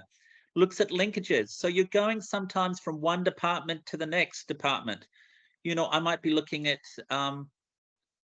incoming goods, and then that might lead to me to sort of asking about, you know, clients delivering, you know, products on time. Then I might be looking at objectives and targets that derives from that. So it becomes a little bit less about focusing on a particular area and following the flow. And it determines if operations are under control and effective. So you've got to be, you know, some people are less comfortable with that. They like to have a bit more structure in regards to the audit. And if you don't have a good understanding of the processes and you're not that confident in terms of the various requirements of a company, that can be quite difficult to undertake that. You might go into an area, do a process audit, and then come out and think, oh God, I didn't ask questions about this whole other area that I was meant to. So under the pressure of an audit, you know, you've got to make sure you cover all the requirements. And without a checklist or some memory prompt, that can sometimes be a bit difficult. So all types of audits have some risk involved and have some difficulties involved in terms of that auditing approach. All right, let's have a bit of a look at the checklist audit approach. Let's go to the next page, please. Checklist. Has anyone audited with a checklist? Yes. How did you find that? Did you find it, what were the benefits? What were the difficulties of that process? Wasn't really any difficulties. Checklist is easy to follow, and then you can just add on where you need to. Yeah, look, I think that's a good point. And what you said there is quite accurate. You know, you never want to be too confined by the checklist. You have certain questions that you ask all the time, and then other questions get ignored. So a checklist can be helpful, but your audit should be a bit more than a checklist. If there is something that comes up, you don't want to be dictated to by the checklist. So it should be more of a memory aid. Ensure that you do not miss an issue. Particularly if you're nervous about the audit, that can be quite good because then you might forget something. It can focus your attention on the critical issues. So it might well be that someone is giving you the checklist because there are certain critical issues that they want covered in terms of the audit. And, you know, the focus in that might be in terms of ticking off that audit. I've done some I did a second party audit for BHP, and they wanted to find out certain information from their suppliers about the new system they were using. And there were like 6 or 7 questions. They wanted answers to those questions. They didn't really want to know anything else. And so in those instances, you just want to stick to those questions, and that becomes a bit of a horizontal audit. But generally with the checklist, you want to be able to, if you find something, go off the checklist a little bit, unless there are particular reasons that they want you just to utilize the checklist and follow it. It assists with time management. So it should take a fixed period of time to undertake the audit. Consistency in the auditing approach, definitely. Ensures the scope is being followed. Ensures a systematic audit, and can be provided to the auditee ahead of the on-site audit. So certainly, you know, if they know what you're going to be looking for, that might be a good thing or it might be a bad thing. Checklist should not be a substitute for audit planning. So yes, checklists can be restrictive if used as the auditor's only support mechanism. I think that's a really good point. Generic checklists may not add value. You know, you can go into some companies and they have this checklist that's been used for sort of 6 or 7 years. It asks the same questions. But then, you look at the clause, there might be a whole lot of other areas that it misses. And it might become a bit of a tick and flex. So you don't want to have a system like that. Then you get others where the checklist is written for each audit. It varies. The HSEQ manager decides that there are particular areas that they're interested in, and they will supply you with that. That certainly becomes a lot stronger process. Poorly prepared checklists can slow down an audit due to repetition. It's like inspections. When you have inspections of sites, etc., sometimes you can get questions that don't, are too generic. They use words like appropriate or correct without actually specifically saying, what it is that's appropriate and what it is that's correct. So like inspections, if it is worded poorly, it cannot add value. It should be, in terms of the checklist, that anyone undertakes that checklist or that inspection, and they all know what to do. So that's always a good way to look at how you should prepare a checklist or an inspection. And sometimes the focus of a checklist might be too narrow to identify problem areas. So again, if you're using a checklist and it's the same checklist we use for each audit, that's not going to add that much value. And don't be blinkered, you manage the audit, not the checklist. I think that's a really good line. So any questions on checklists? No. All right. Does that make sense? All right, let's go to the next page. Document markups. Document markups can be really good, particularly if you're reviewing a document. You might have it that you want your procedures to be accurate and up to date. And by highlighting certain sections of a procedure, particularly those sections that might be more problematic, when it talks about the fact that, every month we'll be having this meeting, or all customer complaints shall be signed off by the department manager. Anytime you get something where you think, well, that can be difficult to fulfill that requirement, then you want to be making sure that you focus in on those areas. So the ability to mark up and ask the questions where there's the most risk in regards to them is very important. So less planning required. You can do that markup in your own time. It's not that complex. It's just about asking the right, marking up the right areas. Can be undertaken by a wide range of personnel. Ensures the scope is being followed, ensures a consistent approach, and can be, again, provided to the auditee ahead of time. Needs to be a greater scope of the audit to separate from just being a document review. I think that's a really good line. A document review is not an audit, but it can be something where you review the document and then you're looking at associated documents, or you're going off the, you're looking at evidence in regards to particular areas, and you're following trails as well. It's similar to a checklist in regards to that. It can be a doc review can be part of an audit, but an audit is more than just a doc review. And it's better suited to auditing individual procedures. And it's certainly a good process for ensuring that your documents are up to date. All right. Let's go to the next page, please.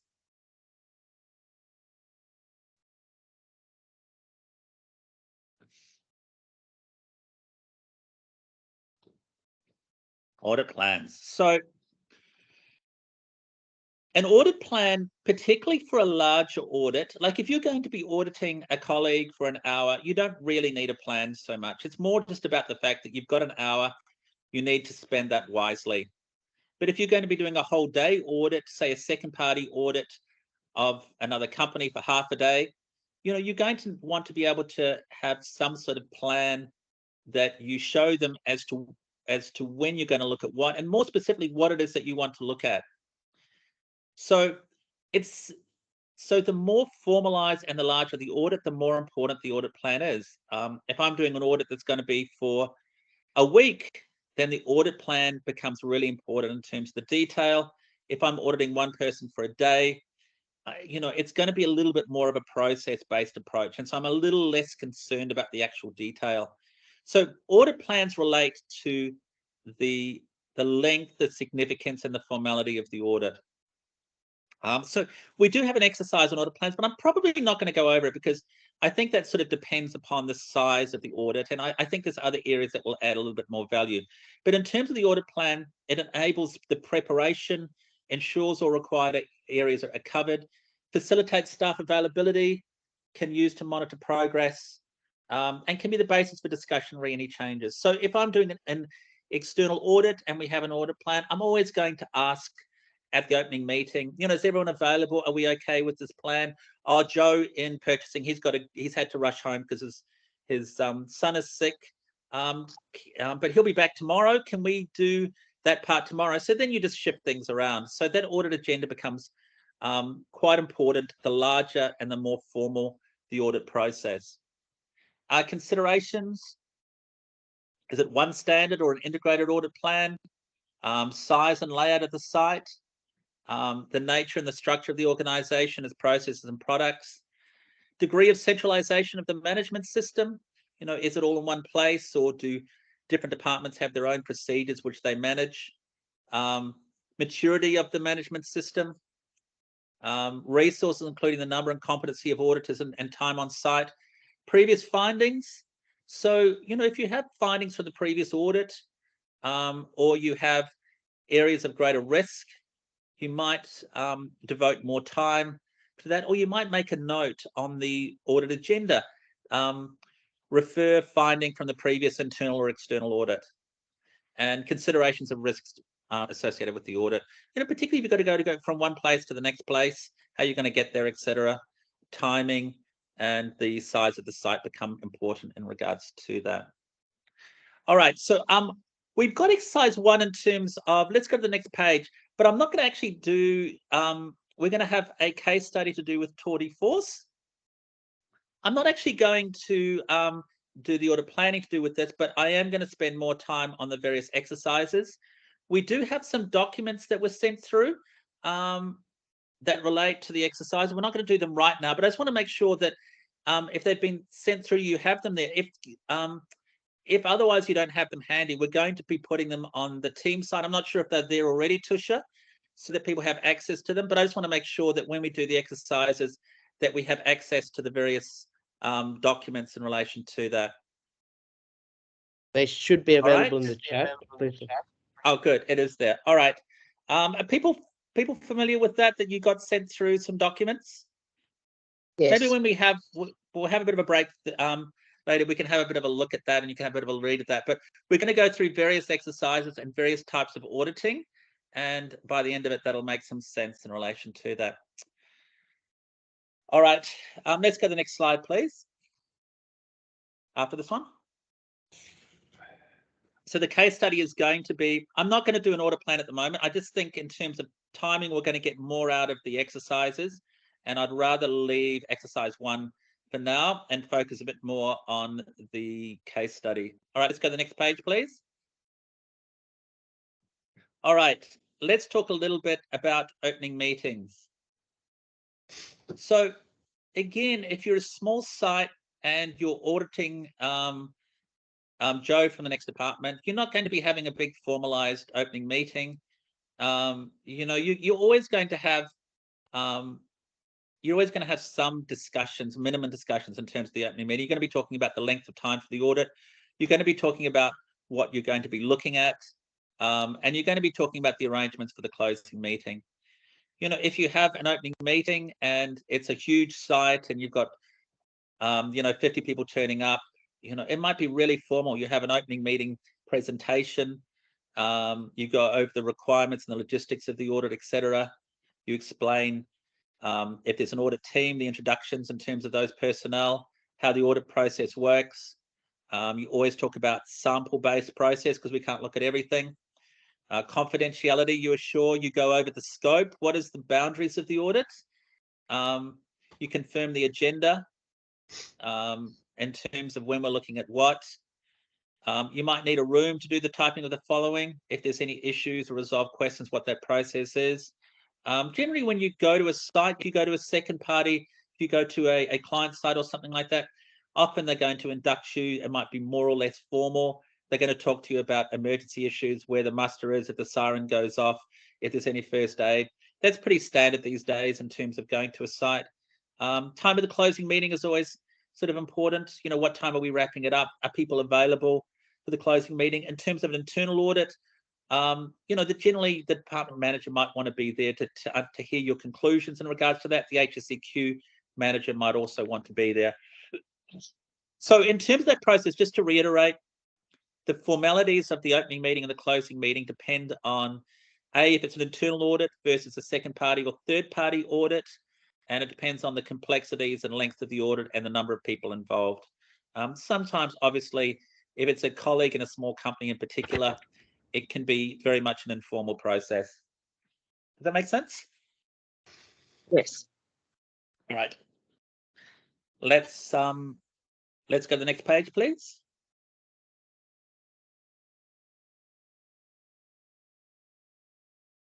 Evidence-based approach. So this is really important. Auditing is about gaining confidence and not certainty. You need to have an appropriate sample so that sufficient evidence can be collected to enable confidential judgments made in relation to compliance.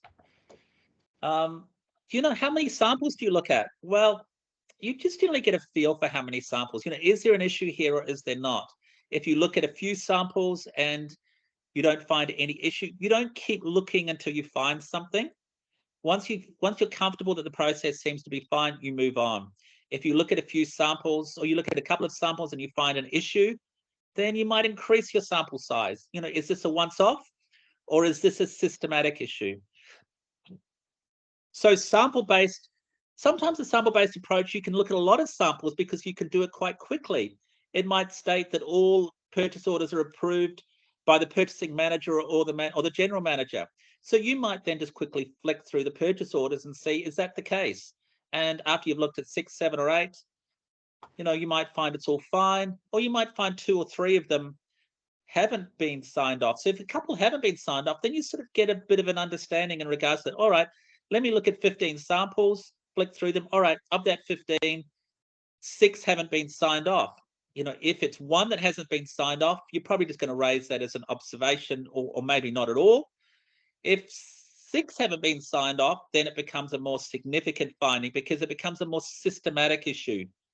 You know, it's not just a mistake or a human error, and we all make human errors. It's actually a bigger issue.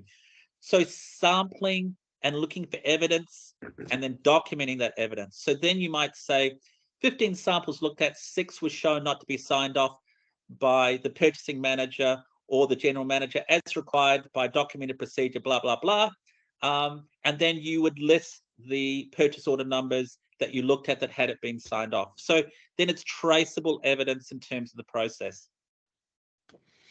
So does that make sense to everyone? Okay, so that relates to the findings. You know, if we have it that the purchase orders that none have been approved, and that becomes, is that a major non-conformance? If we find that some have and some haven't, that's a systematic issue that needs to be fixed. That becomes a minor non-conformance. If it's just sort of, you know, one, you'd probably say, well, just, you know, you've got one here that hasn't, you might just ignore that. But if you've sort of got 2 or 3, then it perhaps becomes more of an observation. So it's about degrees, which relates to, is it systematic, and also the level of risk involved. So always be big on showing evidence. So, you know, if you found a corrective action which hasn't been filled in properly, you know, what is the corrective action, or what is the custom complaint? What is the date? How do we trace it? How can we ensure that somebody who doesn't know that issue can trace that particular issue? So you always need to be a bit pedantic about some of the details. And if you're doing an audit and you're in the midst of it, you know, you've got to sort of stop yourself and note down those details. Or you might have it that in particular instances, you might ask, well, can you email that one through to me? Perhaps you don't have time to necessarily look at it, or you want to have a closer look at it a little bit later on. Or if it's an internal audit, you might want to photograph it or something like that. So you just need to ensure that you put down the details so that you don't go and you're writing up your finding and go, oh, well, what was that one again? There was some issue. What is that? Is that a 5 or is that a 2? You know, you've got to slow yourself down sometimes to document that evidence. Okay, so you've always got to be probing and penetrating and never superficial. And you need to be satisfied on the basis of sample size and consistency of evidence that the process has been implemented satisfactorily. But again, you never want to be seen as hunting to find non-conformities. Remember, it's a health check of an organization. It's not sort of like a witch hunt where we're not stopping till we find something. You never want to get auditees to have that impression that you're out to get them. And you generally know with sample size when you've looked at enough. You just have that feel in regards to it. So does that make sense to everyone? Any questions? No. Nope. All right. All right. So, and also the other thing is that when you find an issue, always make sure that it's relevant to the scope. You know, you don't want to be having it that, you know, sometimes in terms of the scope, if you're doing an internal audit, there's a scope that you're meant to be looking at in regards to the particular audit. Is it okay to go outside that scope, or is it not? With an external audit, since you're generally auditing every part of the system, it doesn't usually matter if you're going outside that particular area that you're looking at. But with an internal audit, it might be a little bit different in regards to that. So the boundaries or scope of the audit, and especially an internal audit, and also in a second party audit, can be important. If you're doing a second party audit where you're looking at someone, you know, making a product for yourself, you don't want to be raising a finding to do with them making someone else's product or someone else's issue. You want to be sticking to the scope of the audit. All right. Let's go to the next page, please.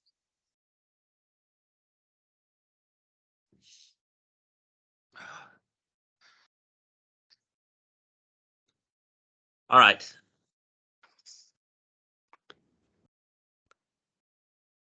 Documented information. So if you're looking at documented information, now the term documented information is different to sort of documented procedures, etc. So for auditing now, it is less about the fact that it needs to be always a formalized document, and there just needs to be evidence somewhere within your system. So the requirements for document procedures are a little bit less than before. In general, in terms of documented procedures, you've always got to be careful you don't over document your system. You know, if you have a documented procedure, who is it for? Who's reading it? Is it something where in the absence of that procedure, people don't really know what to do? Does it serve a purpose in terms of the induction process? If it doesn't serve a purpose and no one's reading it, then you might question if it's actually required, and it might go into sort of some archive folder. And if no one needs it, then so be it. But, you know, certain procedures add value, but too many procedures creates issues in terms of controlling it and updating it. How often are your procedures updated? If they haven't been updated for 7 or 8 years and no one has noticed, is it because the process doesn't change, or is it because no one's reading that procedure? So anyone there have issues with they think that their management system is perhaps over documented? No one's under documented. I always find it's over documented. Is that something that people sort of think, oh, we could do with a bit of a clean out, we need to update our procedures, they haven't been reviewed for a while? Or is it something that we're quite comfortable with? Comfortable with. Good. So, you know, again, anytime you have a procedure, it needs to be updated periodically. And generally within 3 years, and the more critical the procedure, the more often it should be updated. So it's really good to have your procedures as really accurate, because then people will be more likely to read them. Is it user friendly? Is it easy to read? You know, if you get a procedure and it's 35 pages long and or a work instruction and it's just filled with words, you know, does that something that encourages people to read it? If there's, you know, companies now with work instructions and SOPs very focused in terms of having it that that is visually enticing and it's easy to read, and particularly if personnel's English isn't so good, ensuring that it's something that they can understand. So elements such as that become really important. I've noticed huge improvements on SOPs and work instructions over the past sort of several years. Are really easy to read, really well visual. So hopefully that's the case with yourselves. Records, keeping records to show evidence of compliance. Obsolete documents, archiving, soft or hard copy. Storage time versus legislative requirements. How long do we keep those documents for? You know, things like invoices, delivery dockets. I think it's 7 years. It's still 7 years. We should know those storage times and they should be accessible. Soft copy often better than hard copy in the sense that you know, they take up less space and they don't deteriorate like hard copy. Whereas in the old days, you often didn't have much choice. You know, hard copy, people would keep things in boxes, barcode scanning and stuff. But now, obviously, you know, the cloud and computers have made things like that a lot easier. All right, let's go to the next page, please. All right, so listen and observe. Avoid distractions when you're auditing. Reassure verbally and non-verbally. Ask the right questions. Adopt the right tone. Listen. Be appreciative and constructive. Never overreact. Stay calm. Stay calm is really important in all circumstances. You know, if the auditee is getting upset, you shouldn't get upset. And you know, sometimes it's easier said than done. You know, you might think the auditee is in the wrong, and you know, some people find that easier than other people. So you need to observe. Observe the auditee, observe the work conditions, observe the work area, areas of concern, raise and clarify. So if someone says something and you're not sure if that's what they actually mean, you might sort of repeat it back to them and get them to clarify. You know, what's the environment? Is it tidy or controlled conditions? Equipment and machinery adequate? Materials identified, etc. So just be aware of your works around. Always observe. Always be a bit of a sticky beak in regards to that. And, you know, as I said, the word listen, audit, odora means to listen, which is from Latin. You always want to be probing and penetrating and never superficial. And you need to be satisfied on the basis of sample size and consistency that the process has been implemented. And you need to be aware of your surroundings and the organization. All right, let's go to the next slide, please.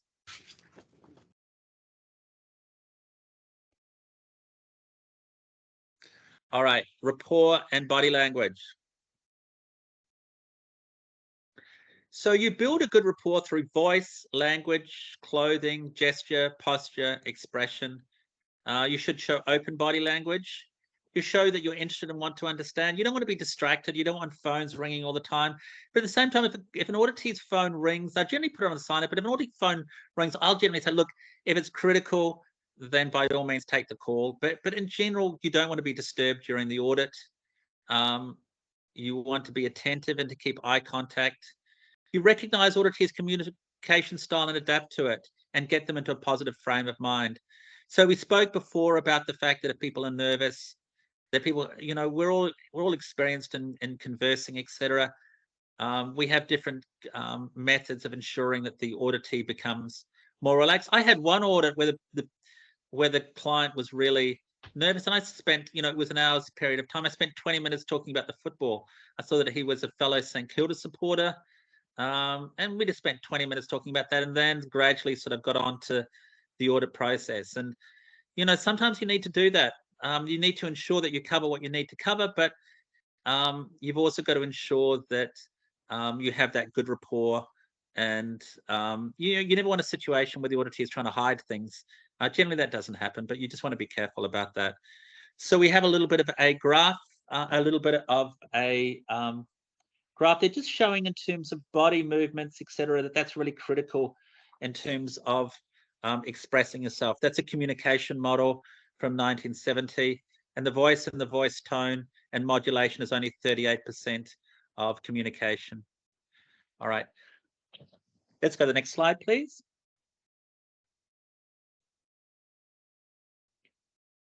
Outcomes.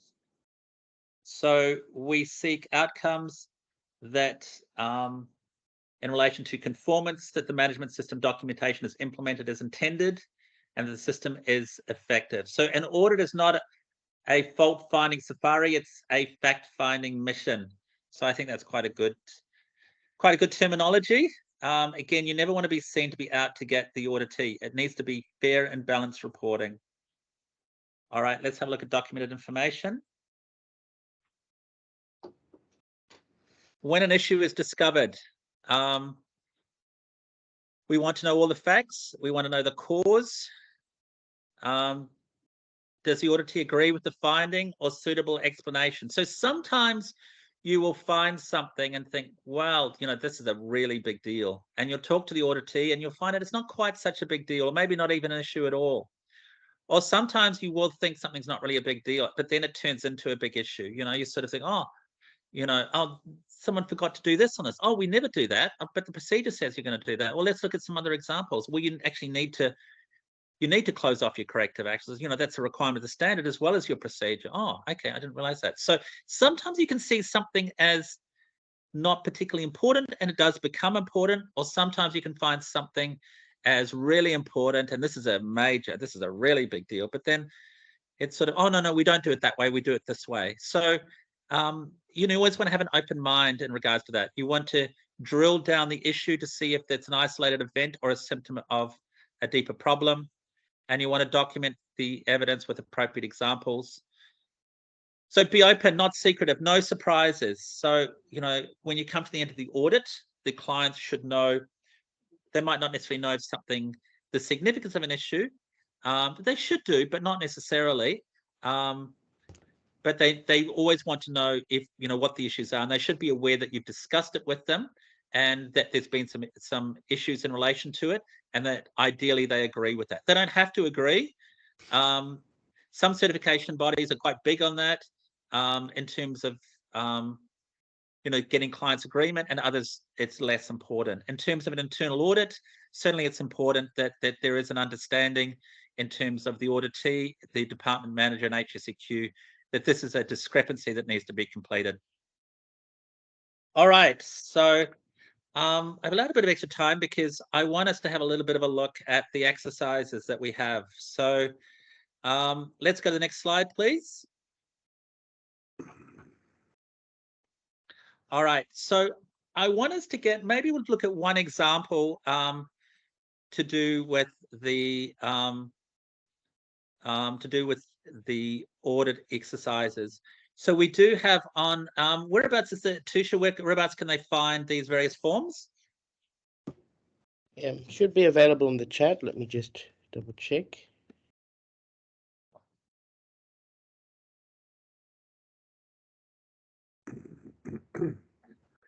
So yeah, let's open that up now and have a quick look at that.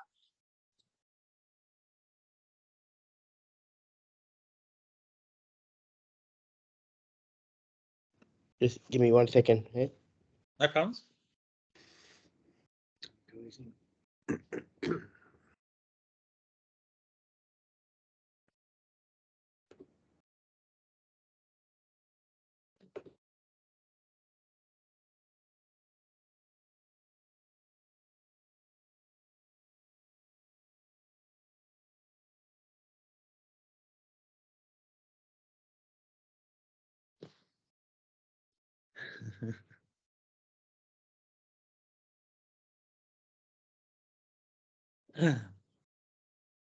All right, while you're doing that, I'm going to answer a couple of questions that we've got on the chat. Patrick, are you there? I'm not sure if you can hear me, Patrick, or not. Okay, so you had a couple of questions. Your second point was valid. Yes, we are over-documented. So, so what makes you say that you're over-documented? Guy, I've just joined the business I'm with, and I would say we have nearly 2,000 documents in our IMS. Okay. I would ask the size of your company, but already I'm quite. So you've got about 2,000 now. Can I ask you, how many people in your organisation? 600. Okay. So when you said that there's 2,000, are we talking forms, procedures, work instructions, ITPs, SWIMs, the whole lot, are we? Yeah, the whole lot. Okay. So are you in charge of the management system? I am. I'm the safety and compliance manager here. So I've been around some of our sites. So we're a national company. So I've done a few internal audits and just found that, like you said, some people aren't using these documents. Some of them are outdated. Some of them are obsolete. So just running through and really finding out what's the critical stuff that we need, what's relevant to the teams on the ground, and then pushing forward with updating everything from there. All right. So the thing that I would say to you is that don't always feel that just because it's in the system that you need to necessarily keep it. You do want to have it that you're quite vigilant. You know, some people are the type that, you know, if you get a wardrobe and you have all your clothes in there and you haven't worn something for 6 months, you know, they might want to say, okay, I'm going to throw this out. I haven't worn it. And they sort of don't have that much clothes and stuff. Other people sort of like, oh, well, you know, I might wear that if this occasion comes up, or I'm just going to keep it in there. It doesn't do any harm. But if you have too many documents, the problem is really about keeping them accurate and keeping them up to date, and who's going to be putting all that work in. So, you know, I would say, and this is just a general thing, always be quite vigilant in terms of documentation. If it's not adding any value, it's not that it doesn't hurt. You've got to update it. It takes up space in your system. So, you know, it might well be, you know, I had one company that had issues with this, and we formed this conclusion. They just needed to see who's looking at what document, you know, what part does it play, who's opening it, for how long, and they were able to get that software system to sort of get a bit of understanding as to who was looking at what. And, you know, as I said, the issue in regards to it is that you do need to ensure the documentation is up to date. Generally 3 years is the maximum, and more critical documents more often. So just from a really objective perspective, I would say that the best systems are ones that have less documents that are highly accurate rather than more documents that are less accurate. Because if you have documents that are not that accurate, then no one's going to read them, because they don't know what part that they can trust and they don't trust. So if you're the type that can be quite cutthroat, you don't necessarily need to delete it. You can just put an archive folder, and if you find a need for it, then by all means bring it out. You know, sometimes documents have a part in terms of the whole induction process, that people need to know that process. But yeah, I mean, it can be quite difficult when you do get too much documentation. Yeah, I agree. It's how you're a going to bit of an manage that? administrational nightmare at the moment. Well, yeah, just be a bit getting through cutthroat. That's what I would say. I have some question. Sure. When we audit the documents, procedures especially, I noticed that they are written to be updated annually, but unfortunately, they did not updated it annually, since they said that there is no changes in the procedures. So where it should fall? Is it a non-compliance or something like that? Or can I just suggest a recommendation saying that instead of writing to be audited, to be reviewed annually or updated annually, they have to add something that unless it is necessary or something like that? All right, that's a really good question. So firstly, do you need to update your, say, your procedures and SOPs, etc., annually? Do they need to be reviewed annually or not? Anyone?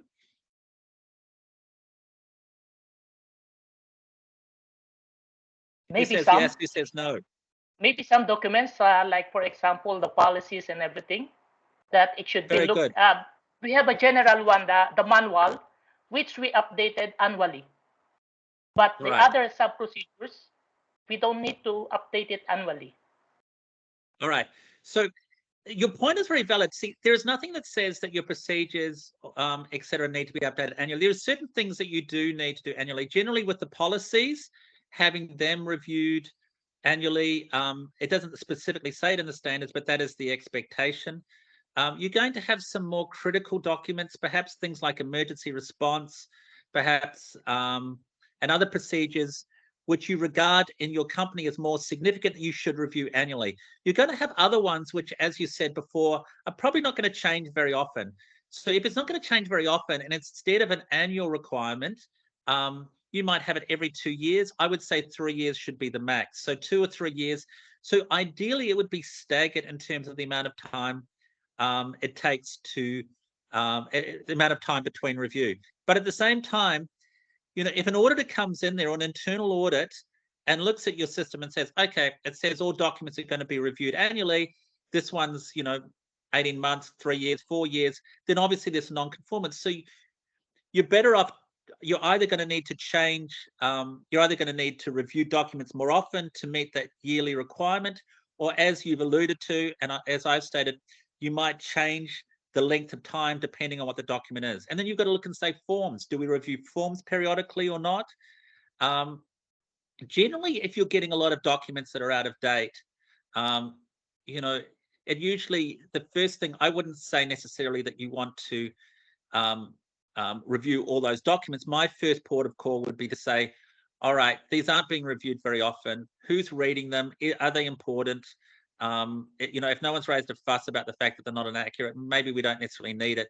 So my first port of call would be to cull and to sort of try and reduce a little bit and have it that just the procedures, etc. you have are the ones that you need. The ones that, particularly in the absence of, people might not necessarily know how to undertake something, or something that people need to be signed off in terms of some induction process. So if they have a part and they're important, then by all means. But you know, you don't want to over document your system because it creates too many problems.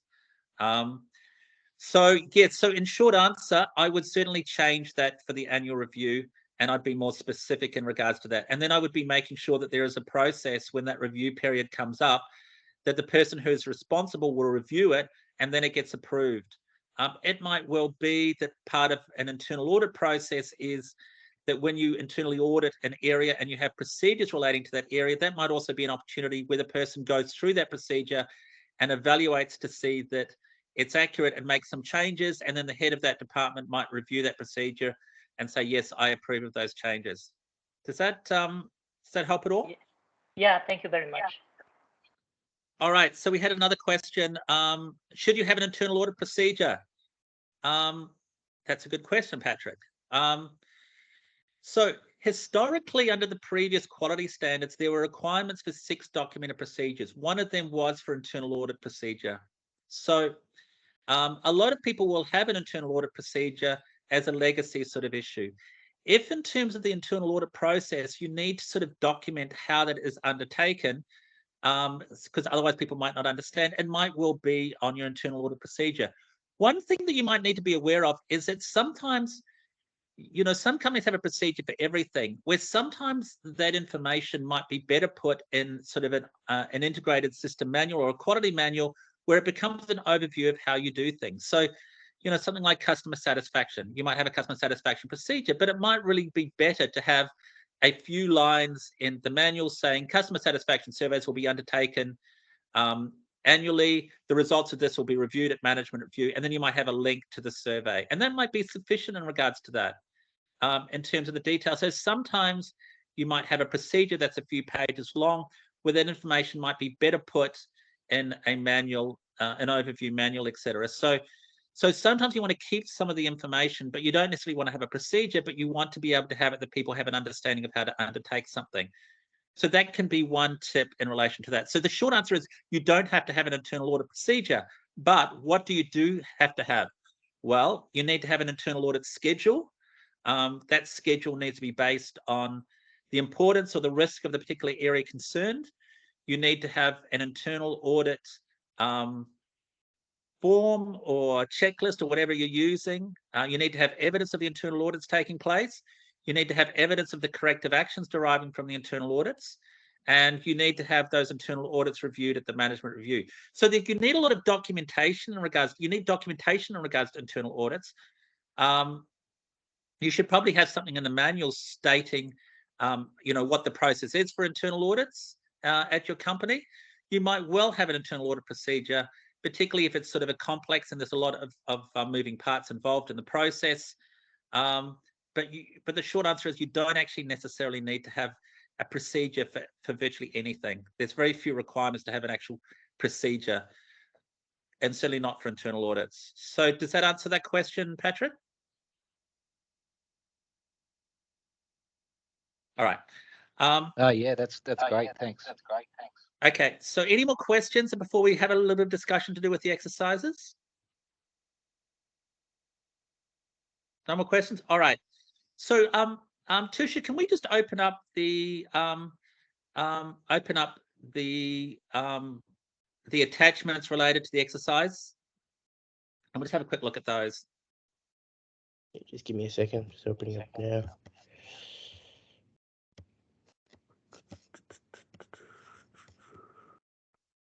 So let's not the slides. I think the activities booklets. And let's have a look, see what the activity booklets say.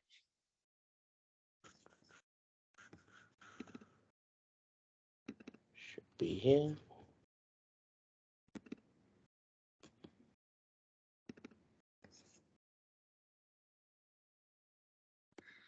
All right. Let's go down. Let's go down the page. I don't want to have a look at the. Okay, so let's open that one up. Oh, good. All right.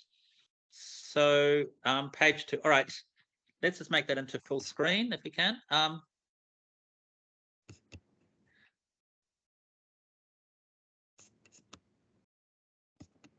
All right. So let's go to the first page and then we'll work our way down. Okay. So we'll miss exercise 1. We'll go to exercise 2. So the next page, please. All right. So exercise 2. So I'm just going to the top of the page. Great. So this is a company called Tour de Force, which is a bicycle maintenance company. The first thing we're going to have a look at here is we have a procedure. And then we have the contents of that procedure. So let's keep going down the page. So this procedure relates to purchasing, and it relates to the process to do with the evaluation of new suppliers and subcontractors. And there's 3 sections in relation to that: purchasing, evaluation of suppliers, and subcontractors. So let's keep going down. Let's go to the next page, please. All right, let's keep going. Let's go to the next one. Great. Keep going. All right.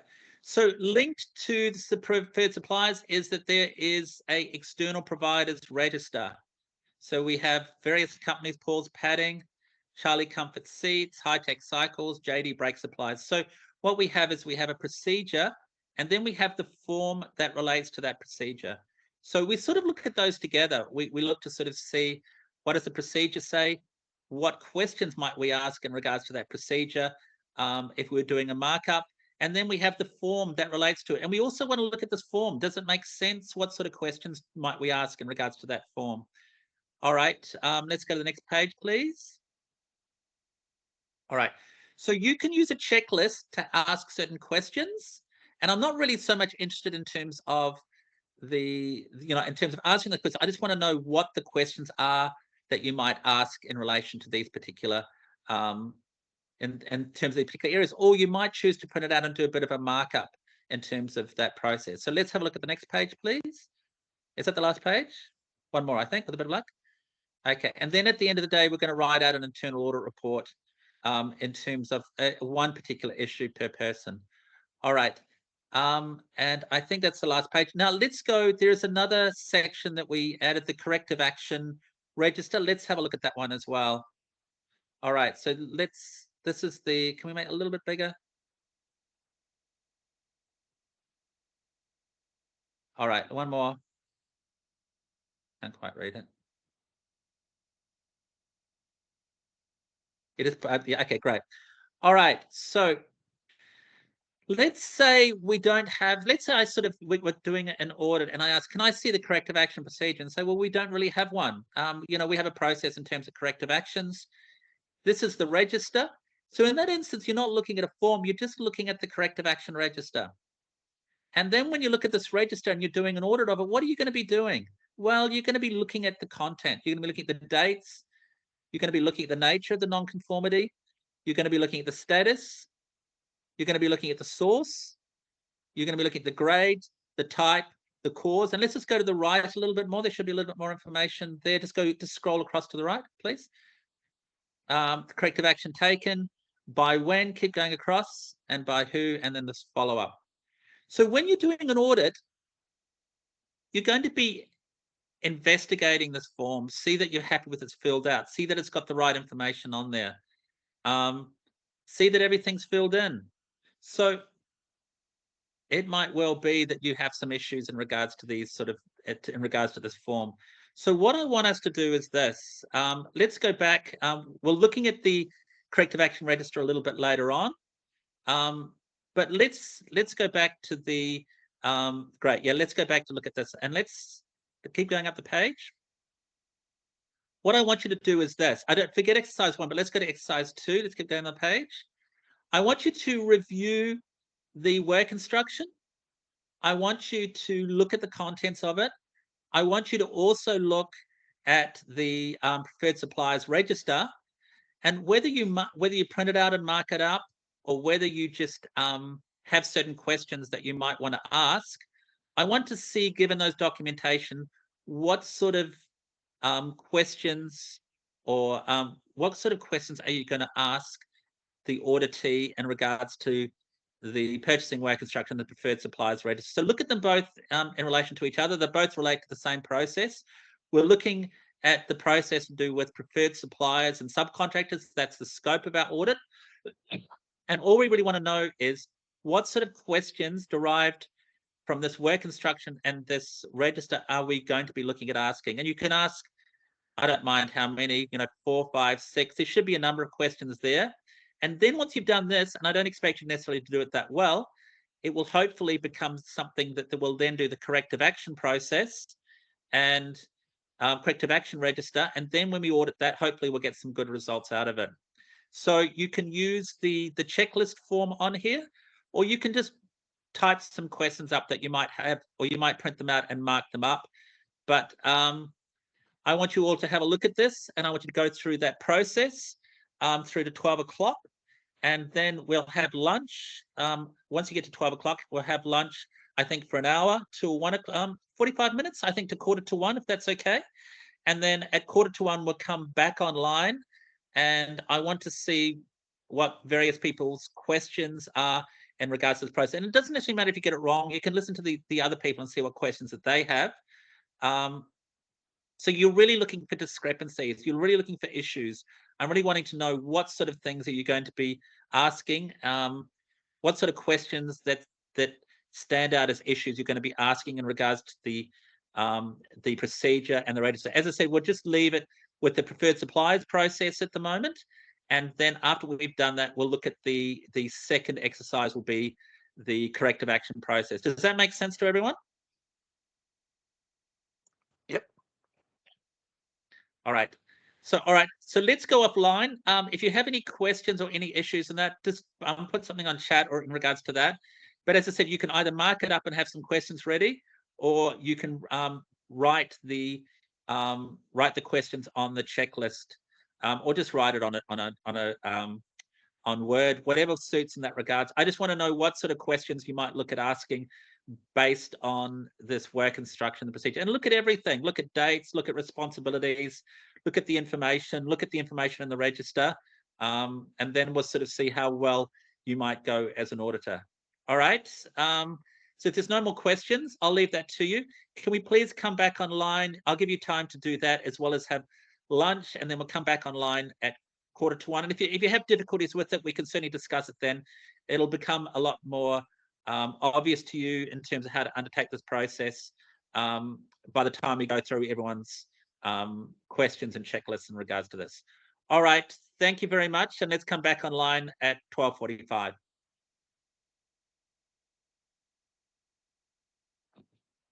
All right, thank you.